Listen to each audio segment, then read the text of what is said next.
وعلی رسول الکریم واعوذ باللہ من الشیطان الرجیم بسم اللہ الرحمن الرحیم۔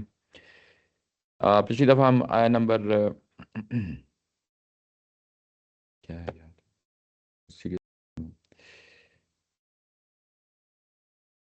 پچھلی دفعہ ہم آیا نمبر تک پڑھ لیا تھا۔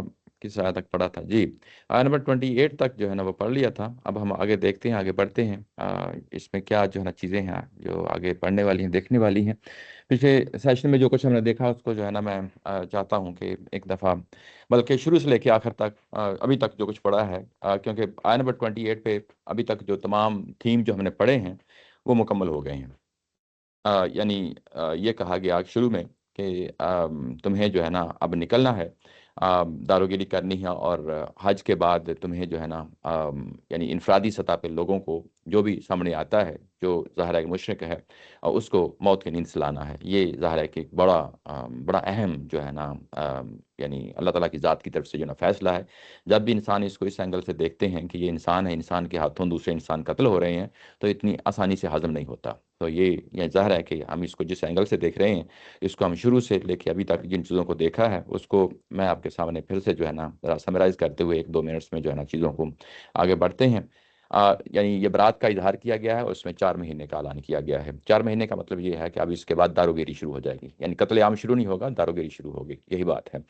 اور اس کے بعد یہ جو ہے نا یہی اعلان جو ابھی کیا جا رہا ہے، اور یہ اب جو ہے نا یہ آگے حج اکبر پہ بھی یہی اعلان کرنا ہے، اور اس میں یہ اعلان کیا جائے گا کہ یہ یوں ہی یعنی حج اکبر کے جو ہے نا مہینے اور ساتھ حرمت جو حرام مہینے ہیں وہ گزر جائیں گے، یعنی حج اکبر کے بعد تقریباً 50 دن ہوتے ہیں، وہ گزر جائیں گے، اور اس کے بعد مشرکین کو قتل کرنا ہے، اور جہاں بھی پائے جائیں گے ان کو قتل کیا جائے گا۔ فَاقْتُلُوا الْمُشْرِكِينَ حَيْثُ وَجَدتُّمُوهُمْ وَخُذُوهُمْ وَاحْصُرُوهُمْ وَاقْعُدُوا لَهُمْ كُلَّ مَرْصَدٍ، یعنی یہ بات کہی گئی ہے کہ گات لگا کے بیٹھنا ہے، جہاں جہاں وہ ملیں گے ان کو جو ہے نا قتل کرنا، اور ان کے لیے غلو خلاصی، ان کے لیے جو ہے نا اگر کوئی ایکسیپشن ہے تو وہ یہی ہے کہ وہ اسلام کو قبول کریں، اس کے علاوہ ان کے کوئی چارہ کار نہیں ہے۔ یہ آیت نمبر 5 میں جو ہے نا چیز بیان کر دی گئی، اور اس کے بعد یہ کہا گیا کہ یہ جو آیات تھیں آیت نمبر 6 تک، یہ بتایا کہ بالکل اپنی یعنی فاؤنڈیشنل قسم کی آیات ہیں۔ اس کے بعد اگلی جو آیات آتی ہیں وہ اسی کی وضاحت میں آ رہی ہیں، اور اس میں یہ بتایا گیا ہے کہ جس چیز کے لیے اعلان برات کہا گیا ہے اور عہد معاہدے جن لوگوں کے ساتھ کیے ہیں وہ قائم و دائم رہیں گے، یعنی متعین مدت کے، جو غیر متعین مدت کے ہیں وہ ختم کر دیے گئے ہیں، متعین مدت کے ہر صورت میں جو ہے نا قائم و دائم رہیں گے، اور جب تک جو ہے نا وہ ختم ہوتے ہیں اس کے بعد نیا معاہدہ نہیں کیا جائے گا۔ اس کے بعد وہی معاملہ ہے، یعنی یہ کہ حج سے پہلے ہے تو داروگیری ہوگی، حج کے بعد ہے یعنی جب اعلان کیا جائے گا تو اس کے بعد ظاہر ہے کہ پھر جو ہے نا کسی شخص کے لیے بھی کوئی گنجائش نہیں ہوگی۔ اس کے بعد قتل عام کا حکم ہے، یہ آیت نمبر 7 سے سٹارٹ ہوتا ہے، یہ اس کی وضاحت میں یہ ساری چیزیں آئی ہیں، اور اس میں مسلمانوں کو بار جو ہے نا ابھارا جا رہا ہے کہ تم قتال کے لیے نکلتے کیوں نہیں ہو، قتال کے لیے نکلتے کیوں نہیں ہو۔ اور اس میں پھر یہاں پہ یعنی مسلمانوں سے خطاب کرتے ہوئے ایک طرح کی جسے کو کہتے ہیں قرارداد، یعنی ان کی جو جرم کی قرارداد ہے وہ پیش کی جا رہی ہے، ان کے جرائم جو ہے نا گنوائے جا رہے ہیں۔ جب یہ کہا کہ جرائم گنوائے جا رہے ہیں تو یہ انڈائریکٹلی گنوائے جا رہے ہیں، یعنی ان کو براہ راست مخاطب کر کے بات نہیں کی جا رہی۔ یہ بڑی امپورٹنٹ بات ہے کہ یہاں پہ جتنے بھی جرائم ہیں ان کے جن کی بنیاد پہ یہ قتل عام کا حکم دیا جا رہا ہے وہ ایک ایک کر کے گنوائے ہیں، لیکن ظاہر ہے کہ وہ یعنی انڈائریکٹلی گنوائے ہیں مسلمانوں ہی کو جو ہے نا، اور خاص طور پہ وہ مسلمان جو کمزور مسلمان ہیں جن کو ابھارا جا رہا ہے اس جہاد کے لیے۔ یہ جو آیت نمبر 11-12 تک جو ہے نا، یہ ہم کو یہ پتہ چلا اب آیت نمبر 12 تک جو ہے نا یہ آیات نازل ہوئی ہیں صلح حدیبیہ کے بعد، اور صلح حدیبیہ ابھی معاہدہ جو ہے نا ٹوٹا نہیں تھا، یہ آیت نمبر 12 تک جو ہے نا چیز واضح ہو جاتی ہے، اور یوں ہی یہ کہا گیا کہ یہ معاہدہ ٹوٹ جائے اس کے بعد تمہیں جو ہے نا نکلنا ہے، اور اس کے بعد ائمۃ الکفر کے ساتھ جو ہے نا لڑنا ہے، اور اس کے بعد آیت نمبر 12 میں بتا دیا گیا کہ اب وہ عہد معاہدہ جو ہے وہ ٹوٹ گیا ہے، اور اب تمہیں جو ہے نا یہ کام کرنا ہے، اور اس کے لیے بھی جو ہے نا دلائل فراہم کیے ہیں کہ انہوں نے اللہ کے رسول کو نکالا ہے، اور انہوں نے جنگوں کا آغاز سب سے پہلے انہوں نے شروع کیا، اور یہ بات یہاں پہ کہی، اور اس کے بعد کہا کہ قاتلہم یعذبہم اللہ بایدیکم۔ اور ابھی تک جو ہے نا اگر ہم حالات کو دیکھیں تو یہ چیز ہمارے سامنے واضح ہو کے آ جاتی ہے کہ یہ جو ان کے ساتھ قتال کرنا ہے یہ حج سے پہلے ہی جو ہے نا یہ حکم دیا جا رہا ہے، یہ بھی بڑی امپورٹنٹ بات ہے. یعنی حج کے بعد، یعنی حج اکبر کے بعد تو جو ہے نا قتل عام شروع ہو جائے گا، لیکن جو قتال ہے وہ حج اکبر سے پہلے ہی ان سے کہا جا رہا ہے. اور اس قتال میں جو مارے جائیں گے ان کے لیے بھی یہی کہا گیا یعذبہم اللہ بایدیکم، کہ تمہارے ہاتھوں سے جو ہے نا ان کو عذاب دیا جائے گا. اس کے بعد یہ پھر جو ہے نا اگلی آیات جو ہے نا 15 کے بعد جو ہے نا یہ شروع ہوتی ہیں، ان میں بھی جہاد ہی کے لیے جو ہے نا ابارا گیا ہے، اور اس کے بعد دلائل جو ہے نا فراہم کیے گئے ہیں. اس کے بعد یہ بھی آیت نمبر 17 اور 18 کے بعد یہ بتایا گیا کہ ان کا کوئی حق نہیں ہے اس یعنی بیت اللہ پہ. اس کے حق جو ہے نا انہیں کا ہو سکتا ہے جو حقیقتاً ابراہیم علیہ السلام کے دین پہ قائم و دائم ہیں، یعنی نماز ادا کرتے ہیں، آخرت پہ ایمان رکھتے ہیں، انہیں کا ہے. اور اس کے علاوہ یہ حق کسی اور کو نہیں دیا جا سکتا. یعنی ساتھ ہی ساتھ بیت اللہ کے حوالے سے بھی چیزیں جو ہے نا ہمارے سامنے آنا شروع ہو گئی ہیں یہاں پہ. اور اس کے بعد جو ہی ہم جو ہے نا یعنی آگے بڑھتے ہیں، اور آیت نمبر یہ ہے جس میں یہ فتح مکہ ہو جاتا ہے. یہ آیت نمبر 22 کے بعد جو ہے نا یہ اگلی جو آیات ہیں یہ فتح مکہ کے بعد کی ہیں.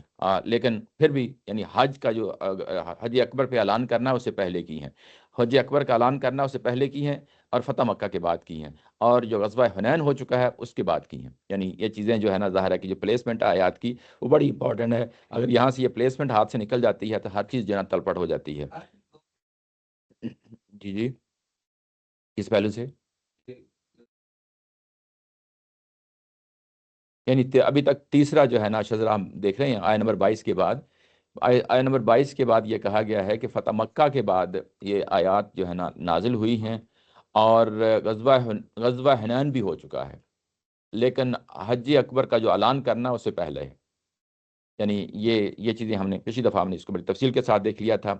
اچھا، اس میں مسلمانوں کو یہ کہا گیا کہ تمہیں لازمی طور پہ جو ہے نکلنا ہے. اور ابھی کینوس کیا ہے، یعنی فتح مکہ تو ہو گیا ہے، لیکن یہ اس کا جو سورہ کا موڈ ہے، ایڈریسز ہیں جن کے لیے جو پورا پیریمیٹر ڈیفائن کر دیا گیا ہے، پوری باؤنڈری ڈیفائن کر دی گئی ہے، وہ مشرکین عرب ہیں. مشرکین عرب ہیں. اصل میں ٹارگٹ سارا مشرکین عرب ہے. اس میں مکہ بھی مشرکین مکہ بھی جو ہے نا اس میں شامل ہیں، وہ ہو گیا ہے ابھی تک جو ہے نا ہو گیا ہے. اب اس کے بعد نکلنا ہے تو اب یہ مشرکین عرب کے لیے جو ہے نا ظاہر ہے کہ اب مارا جا رہا ہے. اور اس میں یہاں تک کہہ دیا کہ اگر تم نہیں نکلو گے تو جو عذاب جو ہے نا ان پہ آنا ہے وہ تم پہ بھی آ سکتا ہے.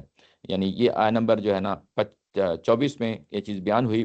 اس کے بعد ابھارتے ہوئے یہ کہا کہ دیکھو یہ میں نے ہر موقع پہ تمہاری مدد کی ہے، یہاں تک کہ یوم حنین بھی اس دن بھی مدد کی تھی، لیکن اگر کوئی پرابلم ہوا تو اس کی وضاحت قرآن مجید نے خود کر دی ہے. یہ آیا نمبر ہمیں 27 تک یہ دیکھ لیا. اس کے بعد یہ کہا گیا کہ جو آخری اعلان ہے ان کے بارے میں یہ کیا گیا کہ یہ نجس ہیں، یعنی ناپاک ہیں. اور اس کے بعد اس سال کے جو حج ہوگا، یعنی جب یہ اعلان کیا جائے گا اس کے ساتھ یہ اعلان بھی ہو جائے گا کہ یہ یہاں نہیں آئیں گے، یعنی اس کے قریب تک یہ نہیں پٹکیں گے، کیوں یہ ناپاک ہیں. اس کی وجہ بتا دی گئی. ناپاکی ان کی ظاہر ہے کہ شرک کی وجہ سے ہے. یہ بات ہے سورہ آیا نمبر 28 تک. یعنی اب یہاں تک جو ہے نا یعنی پورا کا پورا اینڈ ٹو اینڈ جو ہے نا جو کچھ ہونا ہے پورے مائل سٹون جو ہے نا یہاں پہ واضح کر دیے گئے ہیں. 28 تک جو ہے نا. جی جی جی جی جی جی اس میں آپ یوں کہہ لیں کہ 8 ہجری کا جو ہے نا 8 ہجری کا، ایون 9 ہجری میں بھی مشرکین شامل تھے جب اعلان کیا گیا، تو اس وقت بھی شامل تھے. یوں کہہ لیں کہ اصل میں یعنی اس وہ کون سا سال ہے جس میں کوئی مشرک وہاں پہ نہیں موجود تھا؟ وہ 10 ہجری ہے. 10 ہجری ہے. یعنی یوں کہہ لیں کہ فتح مکہ کے بعد تیسرا حج ہے. فتح مکہ کے بعد تیسرا حج ہے. یہ قرآن یہ دیکھیں اس کو ایک اور اینگل سے بھی مولانا بھائی الدین صاحب نے پیش کیا ہے، اور بڑا خوبصورت اینگل ہے. میں نے کالج کے زمانے میں تحریر پڑھی تھی. یہ کہ ہمارے ہاں یہ جو واقعہ پیش آیا تھا افغانستان میں، بامیان کے جو ہے نا توڑے گئے تھے بت جو ہے توڑے گئے تھے. تو اس میں ان کا ایک مضمون آیا تھا. اس میں یہ جو ہے نا انہوں نے لکھا تھا کہ یعنی کتنا اہم جگہ تھی مکہ. بت نہیں توڑے گئے، بت نہیں توڑے گئے، بت وہاں بھی موجود تھے. بت تب توڑے گئے جب ان کے ہاں ایک بندہ بھی جو ہے نا اس کی بت کی عبادت کرنے والا موجود نہ تھا. ایک بندہ بھی ان کی عبادت کرنے والا موجود نہیں تھا، اور جب موجود نہیں تھا تو وہ یعنی یوز لیس تھے، اس لیے ان کو توڑ دیا گیا.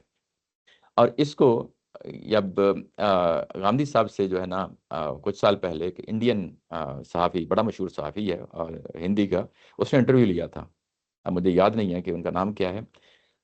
اس نے انٹرویو لیا تھا اور اس نے ڈائریکٹ یہی کویشچن کیا تھا کہ مسلمانوں پہ یہ ایک بہت بڑا جو ہے نا سوال اٹھتا ہے کہ انہوں نے بت توڑے ہیں مکہ کے. اور گاندھی صاحب نے جو جواب دیا تھا ایگزیکٹلی مولانا وحید الدین صاحب والا جواب دیا تھا.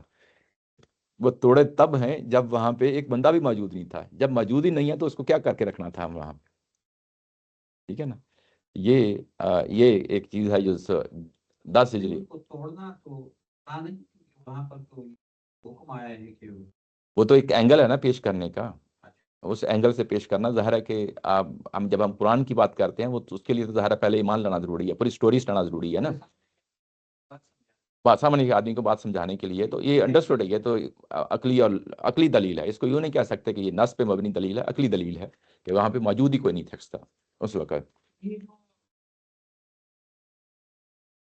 جی جی یہ سارا درمیان میں ابھی وہ حج نہیں آیا اور یہ سارا پریکٹیکل زندگی گزر رہی ہے. جی جی اس کے ساتھ ایک فیصلہ سنا دیا گیا ہے دوسرے لفظوں میں, لیکن وہ اعلان نہیں ہوا ابھی اعلان نہیں ہوا.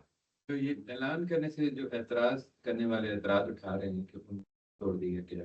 جی تو میں یہ پوچھنا چاہ رہا ہوں کہ اگر یہ چیز ہے کہ ہم مطلب مشرکین جو تھے ان کے بارے میں ایک فیصلہ ہو چکا تھا تو اس کے بعد اعتراض کیا ہے کہ بت توڑنے پہ بھائی نہیں اس کو تو یہ ویسے ضمن سوال آ گیا تھا ویسے ہی میں نے کیا. ویسے ان کا اعتراض کیا ہے ان کا اعتراض آپ دوسرے مذاہب کے بت توڑ رہے ہو. ہاں لیکن ہم اللہ کی طرف سے فیصلہ آ چکا تھا. نہیں وہ تو یہ تو چیز مسلم میں نے یہ ساتھ میں یہ بھی ساتھ کہا ہے کہ مسلمان کو سمجھانا ہے تو سمجھانے کے لیے ڈیفرنٹ اینگل ہے. ایک غیر مسلم کو بات سمجھانی ہے تو اس کو قرآن کی آیت سے مطمئن نہیں کیا جا سکتا, اس کو قرآن سے باہر کھڑے ہو کے بات کی جا سکتی ہے. یہ بالکل ایسے ہی ہے جیسے میں ایک ایتھیسٹ سے بات کروں گا اور خدا کی ذات کو منواؤں گا تو میں قرآن کی آیت کوڈ نہیں کر سکتا.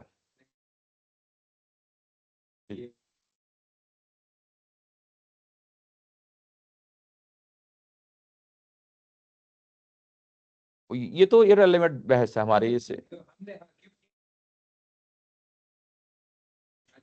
اچھا یہ تو اعلان جب کرنا تھا تو وہ تو 9 ہجری میں اعلان ہوا نا کہ یہ نہیں آئیں گے, تو پھر اس کے بعد 10 ہجری میں توڑے جائیں گے نا. اس سے پہلے نہیں توڑے گئے کیونکہ اس کا کیا ریزن ہے یہ میں نہیں ضروری نہیں ہر چیز کی ریزن دی جائے, خود بھی سوچ لیا.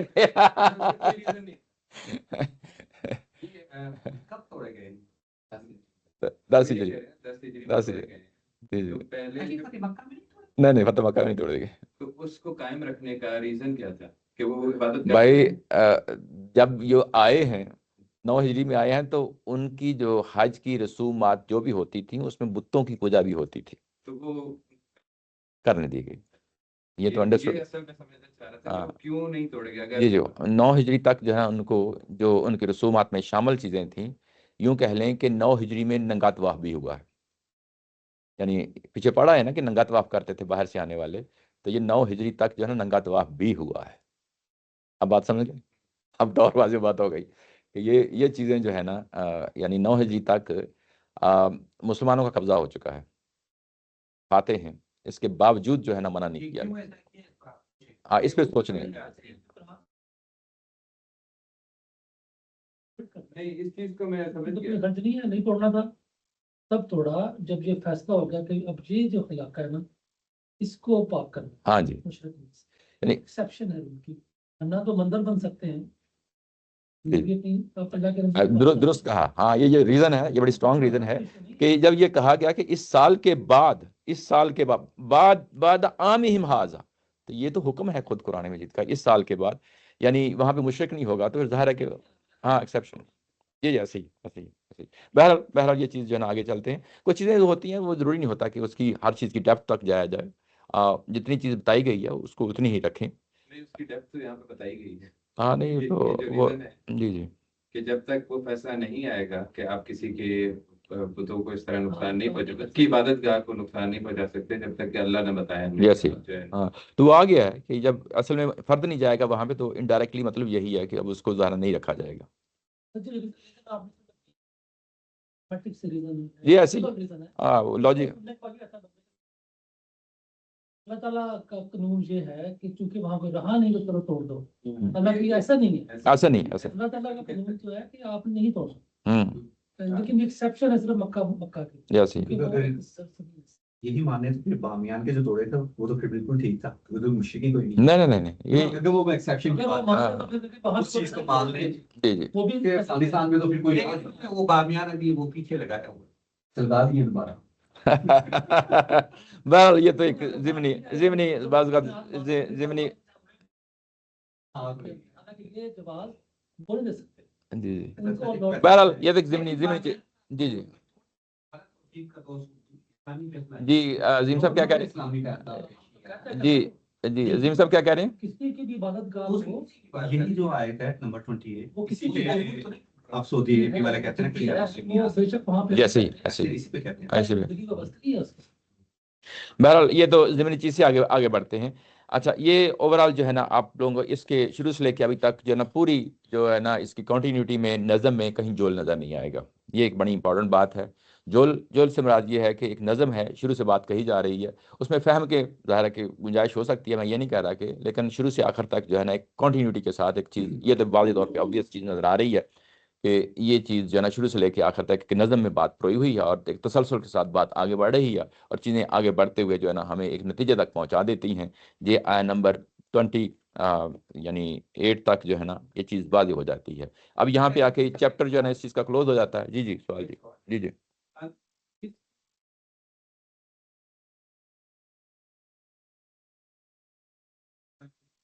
اذان والی آیت کو ابتدا میں کیوں رکھا گیا ہے؟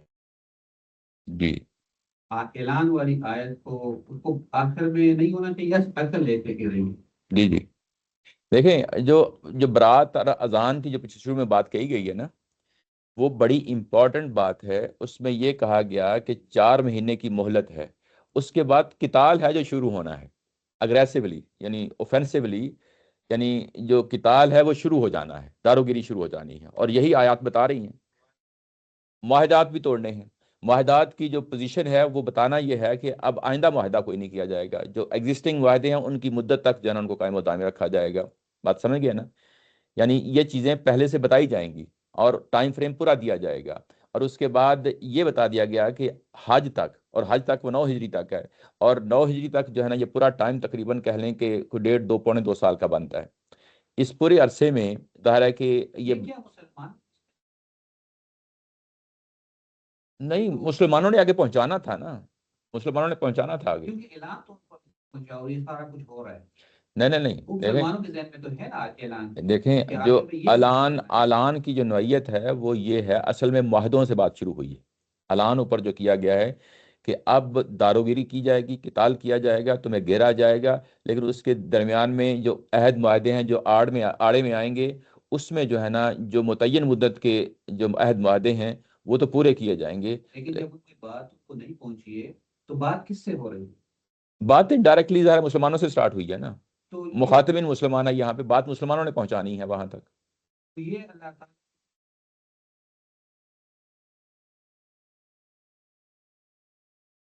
کیسے ایسے ہی نہیں, یہ جو اعلان ہے, اعلان جو ہے یہ اعلان 2 طرح کے ہیں جو کنفیوژن کا باعث بن رہے ہیں. ایک تو اعلان وہ ہے آیات کی بات کر رہا ہوں, جی, اعلان تو بعد میں ہوگا. نہیں, دو طرح کے اعلان ہیں.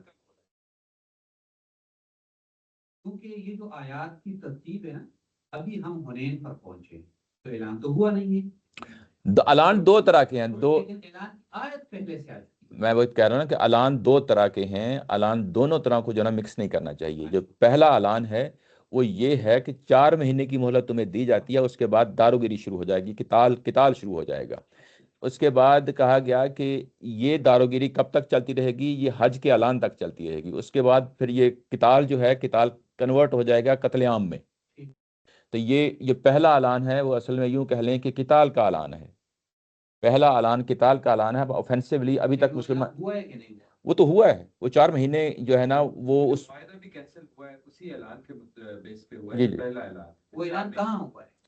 بھائی کیا مطلب, کس جگہ پر وہ تو پبلک ہے, وہ تو لوگوں کے ساتھ دیکھو حج الاکبر تک یہ کہا گیا کہ یہ جو شروع کا اعلان ہے نا, شروع کا اعلان نہ 2 اعلان, دو اعلان ہے. اس کو اس اذان کو 2 حصوں میں تقسیم کر دیں, 2 حصوں میں تقسیم کر دیں. ایک ہے قتال کا اوفینسو, جی وہ ہونے تک آ چکی ہے. جی جی یہ سارا پروسیس بھی ہو گیا. میں یہ کہہ رہا ہوں کہ پہلی آیت میں وہ اذان من وہ جو ہے یوم الحج اکبر، وہ قتل عام کا جو اعلان ہے، وہ اعلان ابھی کافروں کو پہنچا نہیں ہے کیونکہ حج نہیں آیا. اس کے بعد آیات آ رہی ہے اور وہ آیات فٹ بھی ہو رہی ہے اپنی اپنی جگہ پر. بلکہ یوں کہہ لیں کہ یہ جو اعلان کی بات کہی گئی ہے نا، کہ یہ آیت تو نازل ہو جی ایسا ہی ہے، ایسا ہی ہے. اس کو یوں سمجھ لیں اس طریقے سے کہ دیکھیں ہمیں اللہ تعالیٰ کی طرف سے حکم مل چکا ہے کہ اس 4 مہینے کے بعد داروگیری سٹارٹ کر دیں گے. یہ داروگیری جو ہے نا، یہ پھر جو ہے نا ہماری ڈسکشن پہ ہوگی یا اللہ تعالیٰ کے حکم پہ ہوگی کہ داروگیری پہ اب اگلے پہ کب حملہ کرنا ہے ہم نے. ٹھیک ہے نا.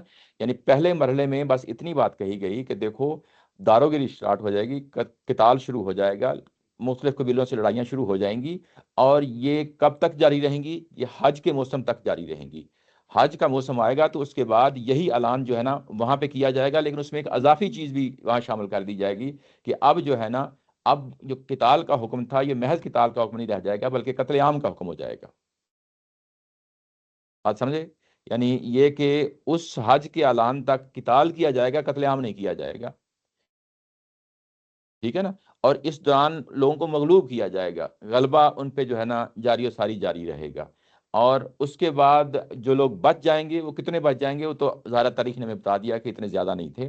جو بچ جائیں گے ان کے ساتھ پھر جو ہے نا قتال کیا ہے، ان کے ساتھ پھر قتل عام ہوگا. قتل عام ہوگا. اب چیز واضح ہو گئی. یعنی پہلا جو حصہ ہے اعلان کا، اعلان اصل میں دو کیٹیگریز تقسیم کر لیں. پہلا جو ہے وہ داروگیری کا ہے، اور ساتھ ہی یعنی ڈے 1 پہ ہی بتا دیا گیا ہے کہ ڈے 1 میں یہ بتا دیا گیا ہے کہ ابھی اسٹارٹ میں اوفینسولی ہم اٹیک کریں گے. اور یہ کب تک کرنا ہے؟ یہ حج کے اعلان تک کرنا ہے. اور یوں ہی حج کے اعلان میں یہ کر دیا جائے گا تو اس کے بعد پھر قتل عام شروع ہو جائے گا. یہ بات ہے. بات واضح ہوئی؟ ہاں وہ فیضان صلی اللہ علیہ وسلم جی جی وہاں پہ اب قتل کرنا ہے، قتل عام کرنا یہ ہے. اعلان کا کنٹینٹ ہے. یہ اس دیکھیے اعلان کا کنٹینٹ، جو ہم آگے بڑھتے جا رہے ہیں نا، تو اعلان کے کنٹینٹ میں چیزیں ساتھ اور بھی انکلوڈ ہوتی جا رہی ہیں. جو آگے بڑھ رہے ہیں تو اعلان کے اعلان کے کنٹینٹ میں کیسے پڑھ گئی؟ جی جی وہ تو اعلان سے پہلے سب کچھ ہو رہا ہے. کیا چیز؟ اعلان جو پہلا آپ اعلان یہ نہیں کہہ سکتے کہ اب جنگ حنین ہوگا. جنگ حنین تو ہو چکا ہے. نہ اعلان کے کنٹینٹ میں یہ بھی کہا گیا ہے کہ اب جو ہے نا جو مشرک ہیں وہ نجس ہیں، یہ بھی اعلان کر دیا جائے. ٹھیک نا. یہ کنٹینٹ میں یہ جو اعلان کرنا ہے، یہ کور اعلان کرنا، اس میں یہ والا حصہ جو ہے نا یہ تو بعد میں نازل ہوا نا. جی جی کہ یہ سارا کچھ تو مسلمانوں کو کہا جا رہا ہے اور وہ اس پر عمل کر رہے ہیں. جی ایسے ہی ہے. حج کے وقت تک آ گئے ہیں. جی جی اب حج میں یہ اعلان اللہ تعالیٰ کریں گے کہ اللہ تعالیٰ بری من المشرکین ہے، جی جی اور فیضان صلی اللہ علیہ وسلم المشرکین. جی جی یہ جو 2 آیات تھے، جی جی یہ تو اس کا یہ حنین کی آیات کے بعد آنی چاہیے. نہیں آنی چاہیے. اوپر آ گئی. نہیں آنی چاہیے، اچھا پہلے آنی چاہیے. اس میں قتل عام کا حکم دیا جا رہا ہے، تو وہ یہ کوئی معمولی چیز نہیں ہے. یہ اس کا مطلب یہ ہے کہ یہ تو آل آف اے سڈن جو ہے نا پھر آئیڈیا ہو جائے گا کہ یہ تو مسلمانوں نے بس جو ہے نا اپنی طرف سے چیز ڈالی. ان کو بہت مہینے پہلے جو ہے نا یہ انفارم کر دیا گیا کہ جب یہ اعلان کر دیا جائے گا حج پہ، تو نہیں اپنے پاس نہیں، یہ بھی تو بتانا تھا دنیا کو. یہ اپنے پاس نہیں رکھ سکتے تھے. اس کو پڑھا جائے گا، اس کو سنایا جائے گا، جو بھی آپ کے ساتھ جس کے ساتھ انٹریکشن ہوگا. یعنی اس اعلان میں یہ چیز شامل ہے، یعنی شروع والے اعلان میں یہ چیز شامل ہے کہ ابھی ہم نے کیا کرنا ہے 4 مہینے کے بعد؟ قتل عام نہیں کرنا، ہم نے قتال کرنا ہے اوفینسولی. ٹھیک ہے نا. وہ اپلائی ہو رہا ہے، وہ امپلیمنٹ ہو رہا ہے. لیکن یہ کب تک جاری رہے گا قتال؟ وہ حج کے موسم تک جو ہے نا، حج اکبر تک جو ہے نا وہ جاری رہے گا. یوں ہی حج اکبر آ جاتا ہے تو اس کے بعد پھر قتل عام سٹارٹ ہو جائے گا، یعنی اس میں کنورٹ ہو جائے گا. اب چیز واضح ہو گئی. یہ ہے وہ چیز جو یہاں پہ بات کہی جائے. جی جی اچھا. قرآن کا جو اسلوب ہے نا، اس کو سمجھنے میں بہت دقت پیش آتی ہے، اس میں کوئی شک نہیں. نہیں عربی زبان کا مسئلہ نہیں ہے. یعنی جو پریزنٹیشن ہے نا قرآن کی، یہ اس طریقے سے نہیں ہے جو ہم جدید دور میں جس میں ہم عادی ہیں. ہم عادی کیا ہے؟ ہم اس طریقے سے پیراگراف دیتے ہیں، اس میں انسٹرکشن دیتے ہیں، اس میں ٹائم لائن دیتے ہیں، ہر چیز جو ہے نا ایک ہی جگہ پہ ڈالنے کی کوشش کرتے ہیں. قرآن مجید کا جو اسلوب ہے اس کو اس طریقے سے پیش کرتا ہے کہ سمجھنے والا پھر اس پہ غور و فکر کرے. جو ابتدائی لوگ ہیں جن پہ براہ راست یہ معاملہ ہو رہا ہے ان کے لیے تو مشکل پیش نہیں ہے، لیکن بعد میں جب ٹیکسٹ ہمارے سامنے آتا ہے وہ اسی چیز کا آتا ہے تو پھر وہ جو ہے نا ہم اس کو تدبر والا ایک موضوع بن جاتا ہے سوچنے سمجھنے کے لیے جو ہے نا. ادروائز جو ہے نا اگر یہ اسپاٹ قسم کی تحریر ہوتی تو کیا ضرورت تھی اتنی جو ہے نا تفسیریں لکھنے کی. تو یہ غور و فکر کا جو میدان ہے نا. جی جی اس کو بہت ڈیٹیل کے ساتھ پیچھے دیکھنا چاہیے کہ لوگوں نے اس کو کیسے کیسے سمجھا. جی جی اس میں جو ہے نا جو سب سے قریب ترین کے ہم ابن حزم ہیں. امام ابن حزم نے جو ہے نا اس چیز کو کھولا ہے اور اسی تفصیل کے ساتھ کھولا ہے جس میں فکر افراحی ہے. اتنی پرسیجن نہیں ہے لیکن کھولا ہے اس کو.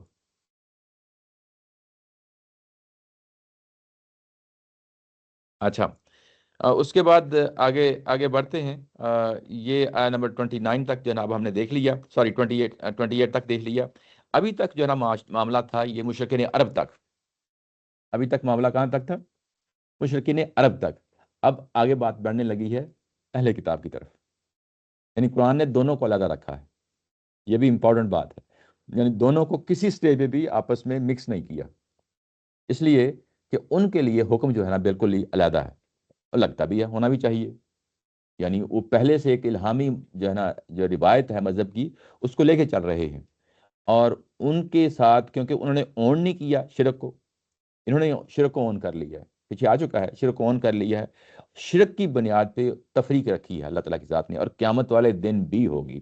قیامت والے سورہ النساء میں پیچھے پڑھ آئے ہیں کہ قیامت والے دن کسی چیز کو بھی اللہ تعالیٰ کی ذات معاف کر سکتی ہے, لیکن جس چیز کو معاف نہیں کرے گی وہ کیا ہے؟ وہ شرک ہے. اور شرک جو ہے نا اس کو دنیا میں بھی اللہ تعالیٰ کی ذات نے اسی طریقے سے سزا دی ہے. جس طریقے سے کل قیامت کو دی جائے گی اسی طریقے سے یہاں دنیا میں بھی سزا دی ہے. اہل کتاب کا معاملہ مختلف تھا اس لیے اس کو مختلف رکھا ہے, اور اس کو اب آیا نمبر 28 کے بعد جو ہے نا قرآن مجید سٹارٹ کرنے لگا ہے. اور جب سٹارٹ کرنے لگا ہے تو یہ میں نے آپ کو تھوڑا سا ایک بیک گراؤنڈ بتا دیا ہے. اس میں اب یہ کہا ہے کہ قاتل الذین لا یؤمنون باللہ ولا بالیوم الآخر ولا یحرمون ما حرم اللہ ورسولہ ولا یدینون دین الحق من الذین اوتوا الکتاب حتی یؤتوا الجزیۃ عن ید وہم صاغرون. مجھے ترجمہ ہے ان مشرکوں کے علاوہ, یہ اب یہاں پہ کنیکٹر رکھا ہے گاندھی صاحب نے, یہ تاکہ ترجمے کے اندر وہ نظم واضح ہو جائے کہ بات کیا ہے اور بات آگے جو ہونے لگی ہے ان دونوں میں آپس میں کیا ریلیشن شپ ہے. تو یہ ان مشرکوں کے علاوہ, اس کا مطلب یہ ہے کہ اوپر قرآن مجید نے جو بات کی ہے نمبر 28 تک وہ بات مکمل ہو گئی ہے. اور مکمل ہو جانے کے بعد اب اگلا حکم جو ہے نا وہ صرف اہل کتاب کے لیے دیا جا رہا ہے. ان مشرکوں کے علاوہ ان اہل کتاب سے بھی لڑو, یہاں سے بھی لڑو. یہ اصل میں پیچھے بھی قتال تھا اور یہاں پہ بھی قتال ہے, پیچھے بھی قتال تھا یہاں پہ بھی قتال ہے, اور ان سے بھی لڑو. کیوں لڑو؟ اب اس کی یہاں وجہ دی جا رہی ہے. اب یہاں پہ ان کے جرائم ہیں جو گنوائے جائیں گے, یہاں پہ براہ راست جو ہے نا ان کے جرائم جو ہے نا گنوائے گئے ہیں. پیچھے کیا تھا؟ انڈائریکٹلی بات کی گئی تھی, اور یعنی مخاطبین کسی اور کو کر کے بات انہوں نے آگے جو ہے نا پہنچانی تھی. یہاں پہ ایک طرح کی یہ صورتحال پیدا ہو گئی ہے, وہ براہ راست جو ہے نا یہ ان سے ساتھ معاملہ کیا جا رہا ہے.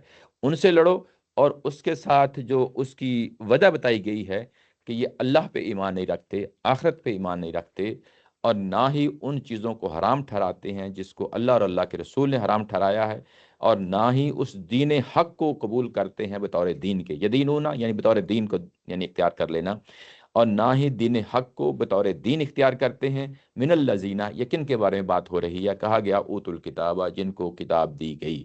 اس میں دونوں شامل ہیں. کون شامل ہیں؟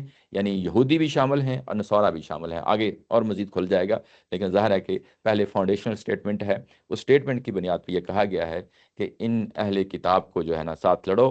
اور یہ کب تک لڑتے رہنا ہے؟ کب تک لڑتے رہنا ہے؟ ان کے لیے حکم تھا کہ کب تک لڑتے رہنا ہے, یعنی حج اکبر تک جن لڑتے رہنا ہے, اور اس کے بعد قتل عام شروع ہو جائے گا. یہاں ان کے لیے کب تک لڑتے رہنا ہے؟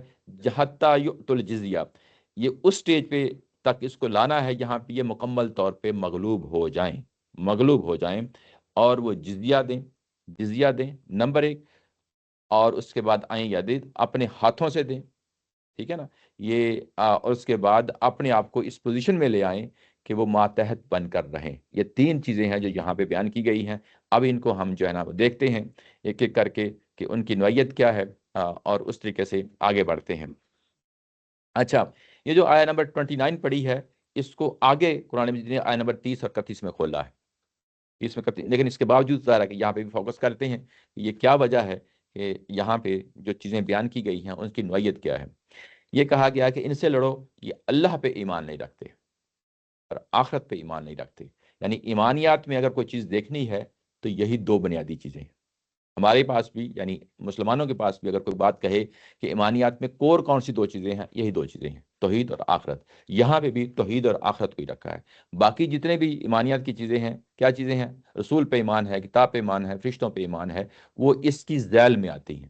یعنی یوں کہہ لیں کہ یہ کور چیزیں جو ہے نا ان کو سمجھ جائیں تو جب یہ بندہ سمجھ لیتا ہے تو رسول کیوں آتے ہیں؟ اللہ ہی کا پیغام دینے کے لیے آتے ہیں، اللہ ہی کا دین دینے کے لیے آتے ہیں، اللہ کی منشا اور رضا کیا ہے اس کو سمجھنے کے لیے رسول آتے ہیں، اس لیے رسولوں پہ بھی ایمان لاتے ہیں۔ رسول اکیلے نہیں آتے، ساتھ کتاب آتی ہے، تو اور کتاب کون لاتا ہے؟ فرشتے لاتے ہیں۔ تو یہ اصل میں دو جو ہے نا کور ایمانیت کی چیزیں ہیں جو یہاں پہ ہائی لائٹ کی گئی ہیں۔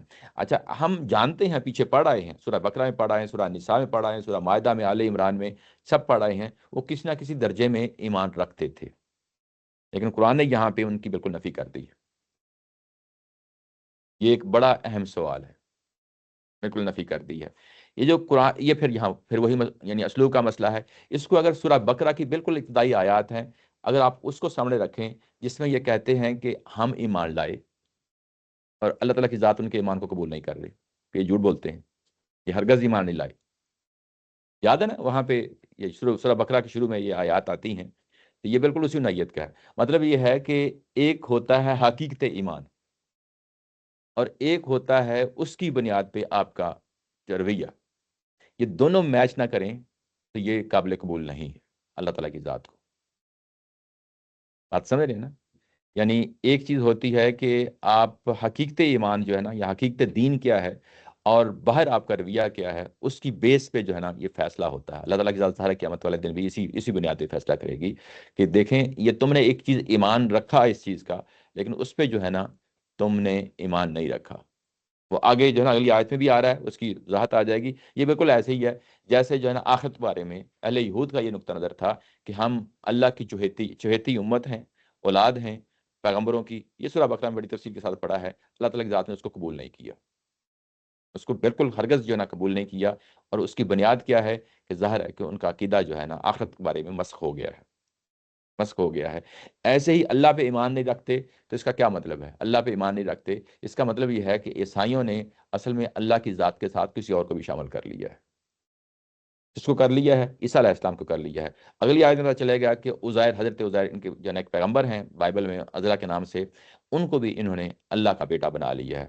تو یہ اگلی آیت میں اس کی تفصیل آ جائے گی، لیکن ظاہر ہے کہ یہاں پہ ایمانیات کی جو کور چیز ہے وہ سامنے رکھیں کہ ایمان کیا ہے؟ اللہ کی صفات، اللہ کی ذات، اللہ کے اختیارات میں کسی کو کوئی بھی جو ہے نا شریک نہیں ٹھہرایا جائے گا۔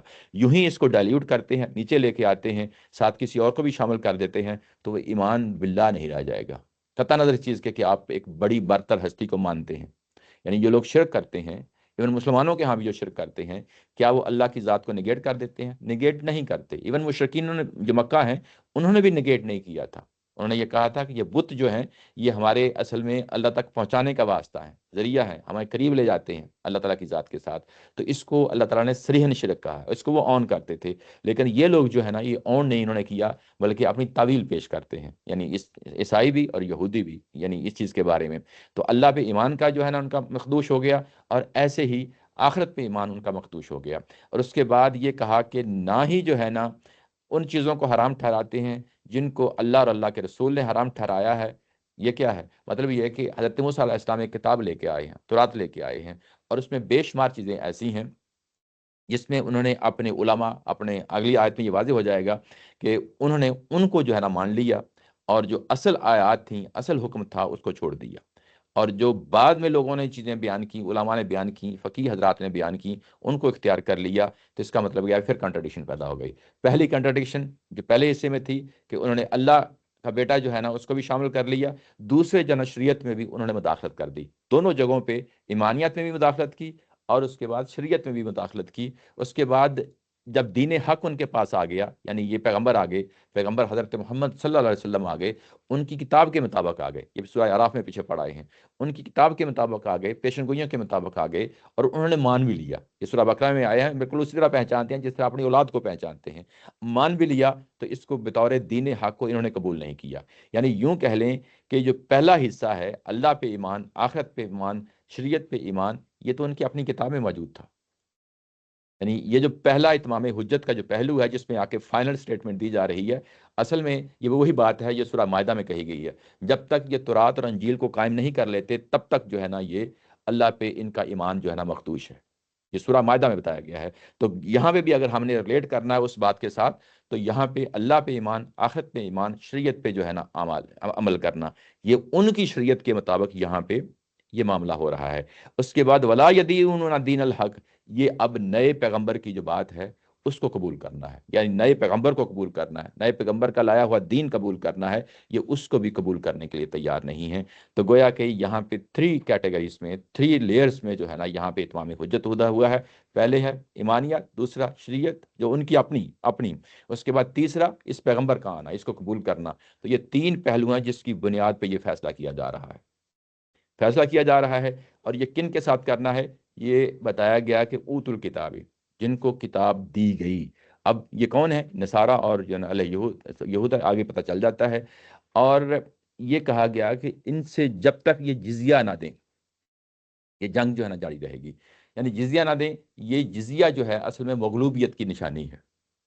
جب ایک قوم مغلوب ہو جاتی رہی تھی تو اس زمانے میں ایک تھا یہ جو ہے نا، یہ چیز اللہ تعالیٰ کی ذات میں اسی چیز کو اٹھا کے ان پہ جو ہے نا اپلائی کر دیا۔ یعنی مغلوبیت کی نشانی ہے جب ایک قوم مغلوب ہو گئی اور میدان جنگ میں مغلوب ہو گئی، اور اس کے بعد جزیہ ہے، یہ ٹیکس نہیں ہے، یہ ٹیکس نہیں ہے، یاد رکھیں۔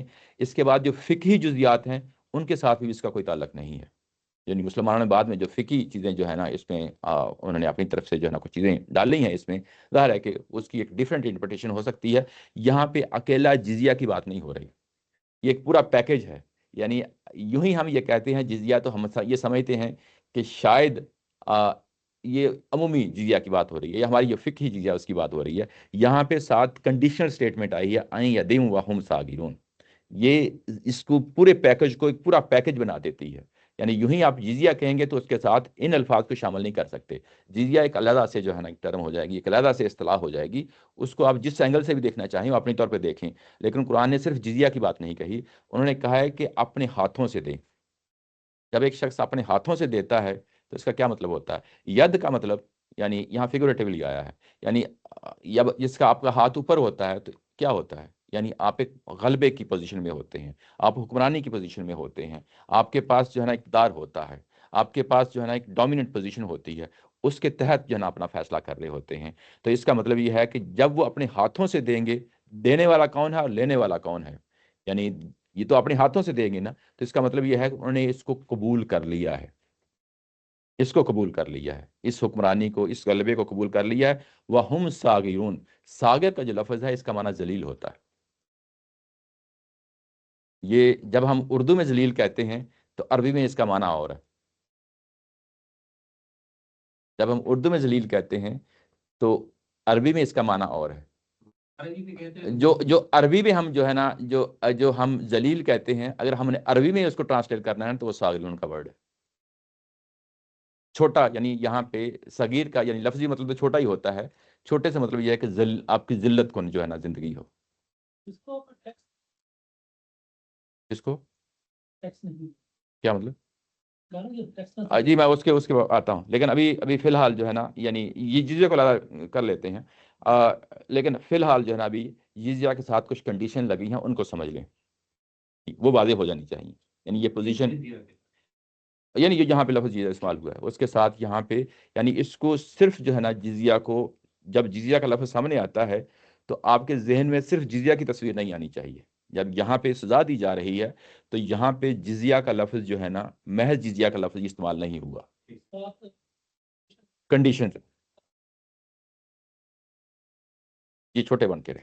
جی جی ایسی تو ٹیکس میں کیسے ہوتا ہے؟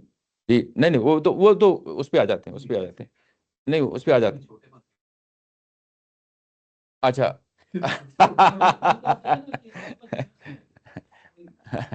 اچھا چلیں اس پہ آ جاتے ہیں. اچھا یہاں پہ ایک پورا پیکج ہے، یہ چیز سامنے رہنی چاہیے. یہ ایک پورا پیکج ہے اور اس میں دو یعنی جو دو کنڈیشن ساتھ آئی ہیں وہ اس کا امپیکٹ کس پہ پڑ رہا ہے؟ مسلمانوں پہ نہیں پڑ رہا، اس پہ دوسرے فریق پہ پڑ رہا ہے، دوسرے فریق پہ پڑ رہا ہے. اور وہ جو فریق دوسرے پہ پڑ رہا ہے اس کا مطلب یہ ہے کہ اب وہ جو ان کی پوزیشن ہے وہ ایکول سٹیزن کی نہیں ہے. یعنی وہ کس لحاظ سے ایکول سٹیزن، کیا یہ ہیومن رائٹس کی بات ہو رہی ہے؟ وہ دیکھ اپنی جگہ، لیکن یہ اصل میں مذہبی وہ چیز ہے جس میں جو ہے نا اب ان کا مذہب جو ہے نا یہاں پہ ڈومینیٹ نہیں رہے گا، کیونکہ مذہبی کنٹیکس میں بات کر رہی ہے، وہ پیچھے ساری مذہب کی بات کی ہے نا، تو اس پوزیشن میں نہیں رہا جائے گا. یہ اصل میں اسی سٹیٹمنٹ کا اظہار ہے جو سورہ بقرہ میں بیان ہوا ہے یا جو ہے نا سورہ انفال میں بیان ہوا ہے کہ وَيَكُونَ الدِّينُ لِلَّهِ. وہاں پہ یہ چیز واضح کر دی گئی تھی کہ جو تمہیں جہاد کا جو حکم دیا گیا ہے اس کے دو کیٹیگریز ہیں، ایک یہ کہ فتنہ ختم ہو جائے اور دوسرا یہ کہ دین سارا کا سارا اللہ کے لیے ہو جائے. اور وہاں پہ اس چیز کو ہائی لائٹ کیا گیا تھا کہ جب یہ کہا گیا کہ دین سارا کا سارا اللہ کے لیے ہو جائے تو اس کی کیا نوعیت ہوگی، ہو سکتی ہے پاسبلی، یعنی فرض کیا کہ ہم کو کل کا نہیں پتا، یعنی جب یہ آیات نازل ہوئی ہیں سورہ بقرہ کی یا سورہ انفال کی، کل کو کیا ہونا ہے ہمیں نہیں معلوم. لیکن جب یوں ہی یہ کہا گیا کہ دین سارا کا سارا اللہ کے لیے ہو جائے، دو ہی صورتیں ہو سکتی ہیں. یا تو یہ ہو سکتا ہے کہ باقی دین کے جو ماننے والے ہیں ان سب کو قتل کر دیا جائے، انڈرسٹوڈ چیز ہے، یعنی ان کو ایلیمنیٹ ہی کر دیا جائے، پھر ہی دین جو ہے نا ایک دین وہاں پہ غلبہ آئے گا. دوسری صورتحال یہ ہو سکتی ہے کہ ان کو مارا نہ جائے بلکہ ان کی تمام ایکٹیویٹیز کو محدود کر دیا جائے، کنٹین کر دیا جائے، روک دیا جائے. یعنی دوسری صورتحال میں یہ ہو سکتی ہے. تو یہ دونوں صورتیں جو ہے نا ہمارے سامنے یہ وقت کے ساتھ جو ہے نا. جی جی جی جی نہیں میں ابھی تو یقون الدین للہ اس کی بات کر رہا ہوں، اس کی. جی میں بھی یہ دوسری صورت کیسے ہو سکتی ہے؟ دین تو رہا، کہہ رہے ہیں کہ سارا کا سارا اللہ کا ہو جائے، لیکن پھر یعنی بھی ان دین کو برداشت یعنی اصل یقون الدین للہ یعنی اصل میں وہ کیا ہے؟ غلبے کی نوعیت ہے نا، غلبے کی نوعیت ہے. اس میں جو ہے نا دوسرا دین جو ہے نا وہ اصل میں آپریٹ نہ ہو سکے، اپنا یعنی دائرہ کار اپنا محدود کر دے، لوگوں کے اندر جو ہے نا اس کی رسائی نہ ہو. اچھا اچھا ویسے اگر آپ دیکھیں اس چیز کو، اگر آپ اس گہرائی کے ساتھ دیکھیں تو اس کا مطلب یہ ہے کہ دوسرا دن یہاں پہ ہو ہی نہیں سکتا. بڑی سیدھی سی بات ہے، سیدھی سی بات ہے.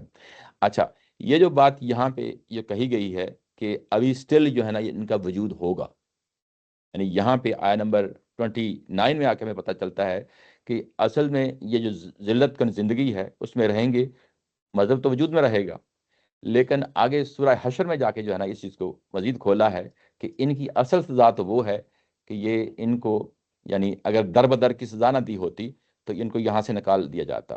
تو اس کا مطلب یہ ہے کہ اگر یہاں پہ یہ چیز، پھر یہاں پہ ایک چیز اس کے اندر بلٹ ان ہے، وہ یہ ہے کہ اگر یہ اس پوزیشن کو نہیں مانتے، یعنی جو قرآن نے ان کو پوزیشن دی ہے یہ والی، اگر یہ نہیں مانتے اور پھر جو ہے نا اپنی پوزیشن سے باہر نکلنے کی کوشش کریں گے تو اگلا مرحلہ کیا ہوگا؟ سورہ حشر کی آیا اس پہ اپلائی ہو جائے گی. اس میں میں آپ کو یہاں کھول کے جی جی ایگزائل ہے، میں ابھی آپ کے سامنے جو ہے نا کھول دیتا ہوں.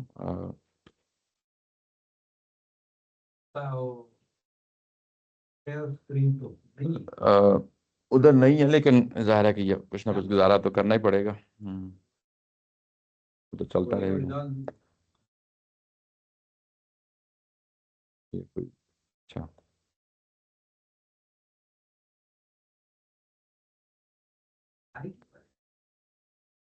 پھر بھی ہم مذاق کر رہے ہیں نا، ہمارے ساتھ کوئی مسئلہ نہیں ہے. یہ آئی ٹی کا ہونا جو ہے نا اس کا مطلب یہ ہے کہ کوئی پرابلم ہی نہ آئے زندگی میں.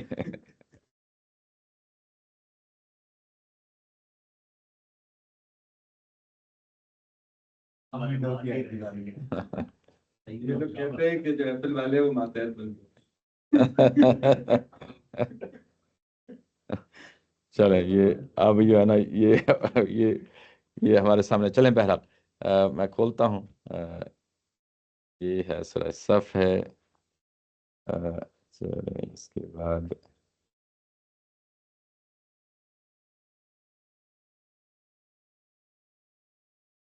سورہ حشر جو ہے وہ ہے میرا خیال ہے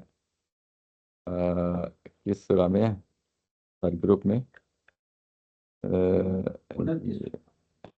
طلاق اور یہ لیپ ٹاپ نے کافی تنگ کیا. 24 سوری نہیں 24 نہیں 24 تو نہیں ہے. 24 تو نور ہے. اب دیکھ کے بتائیں نا, ایسے تو نہیں ہے تو کیا بتائیں. یہ ہے 59 سوری ہاں 59. یہ ہے 59. ہاں یہ اچھا. اب آپ یہاں پہ آئیں تو اس میں یہ کہا گیا ہے کہ یہ ہے اگر اللہ نے ان کے لیے اس طرح کی جگہ جگہ سے اجڑنے کی سزا نہ لکھ دی ہوتی تو وہ انہیں دنیا ہی میں ہی عذاب دے ڈالتا. ٹھیک ہے. اچھا. ولولا ان كتب اللہ علیہم الجلاء, اگر جو ہے نا اللہ تعالیٰ کی ذات نے ان کے لیے لکھنا رکھا ہوتا, یعنی پہلے سے طے شدہ بات ہے کہ ان کو گنجائش دی جائے گی یہود کے بارے میں. اور یہی سزا جو ہے نا حضرت عیسیٰ علیہ السلام کے حوالے سے بھی یہی سزا ہے کہ ان کو گنجائش دی گئی ہے, اور ان کو دنیا میں عذاب نہیں دیا گیا, یعنی ایلیمنیشن کا عذاب نہیں دیا گیا. اور لیکن کیا دیا گیا ہے, جو دیا گیا ہے وہ یہ ہے کہ جگہ جگہ سے اجڑنے کی سزا ہے. جلا کا لفظ یہاں پہ آ گیا ہے, یعنی جہاں جگہ سے, یعنی ایک جگہ پہ سیٹل ہونے کی ان کی جو پوزیشن ہے وہ نہیں رہے گی. تو یہ اصل میں جب یکون الدین للہ اس کے تحت آ گئی تھی یہ بات کہ یہاں پہ کوئی اور مذہب ہو ہی نہیں سکتا. اور یہی وجہ ہے کہ رسول اللہ صلی اللہ علیہ وسلم دنیا میں جب موجود تھے تو اپنے صحابہ کو یہ بتا گئے تھے کہ اگر یہ باز نہ آئے تو ان کو اس جزیرہ نما عرب سے نکال دینا. اور یہاں اس میں یہی جو الفاظ یہاں حدیث میں جو استعمال ہوئے وہ یہی ہیں کہ یہاں پہ 2 دین اپنا وجود نہیں رکھ سکتے, اور اگر انہوں نے تنگ کیا تو ان کو یہاں سے نکال دینا. اور جب ان کو نکالا گیا ہے تو حضرت عمر فاروق رضی اللہ عنہ کے زمانے میں نکالا گیا ہے, اور یہی آیات جو ہے نا کوٹ کی گئی ہیں اس کہ میں کیا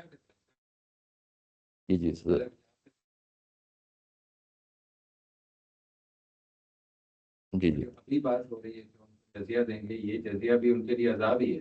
جی وہ سزا بھی ہے اور وہ عذاب بھی ہے. جی تو اس میں جب عذاب کی بات ہو رہی ہے, یہ کیا موت کے یہاں پہ جو بات ہے, جو دنیا میں عذاب کی جو موت کی سزا ہے وہ اصل میں موت ہی کی سزا ہے. یعنی اس کو, یعنی اب اس سے نیچے ہوگا نا, اجڑنے کی ایک سزا ہے. اب اس کے بعد ایکسٹریم سزا کیا ہو سکتی ہے, یعنی ان کو موت کی نیند سلا دیا جائے. تو وہ موت کی نیند نہیں سلائی جائے گی, بلکہ ان کو جو ہے نا جگہ جگہ سے اجڑنے کی سزا جو ہے نا اس کو ریپلیس کر دیا. یہ عذاب ہی ہے. جی ٹھیک ہے نا. تو یہ بات ہے جو یہاں پہ بیان کی گئی ہے. جی جگہ جگہ کا جلا کا لفظ ہے.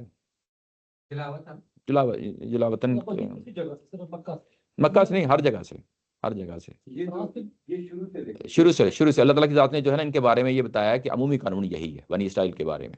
اور یہ سورہ راہ میں بھی پڑھا ہے, سورہ آل عمران میں بھی پڑھا, یہودیوں کے بارے میں. یہودیوں نہیں, اس میں شاہی نہیں, یہودیوں کے یہ جیسے ہی. اچھا. لیکن کیونکہ موجودہ رسول نے بھی جو ہے نا اتمام حجت کیا ہے, تو اس کی جو سزا, جو امیڈیٹ سزا ملی ہے وہ یہی ہے کہ ان کو جزیہ وہ جو اپنے ہاتھوں سے دیں گے, اور اس کے بعد یہ اپنے آپ کو ذلیل کن پوزیشن میں. جی وہ آگے آ رہا ہے نا, اگلی آیت میں آ رہا ہے. یعنی اس میں پھر جو ہے نا اس پوزیشن میں یہی رہیں گے. یعنی جو جلاوطنی کی سزا ہے وہ یہودیوں کو دی جائے گی, عیسائیوں کو نہیں دی جائے گی. بات سمجھ گیا نا. لیکن پریکٹیکلی عیسائی وہاں پہ اپنا وجود کھو بیٹھے تھے. عیسائی اپنا وجود کھو بیٹھے. دونوں شامل ہیں یعنی یہ والی سزا اس آیت میں. اس میں جی اس میں صرف یہودی آ جاتے ہیں. سورہ حشر کی آیات میں صرف یہودی آ جاتے ہیں.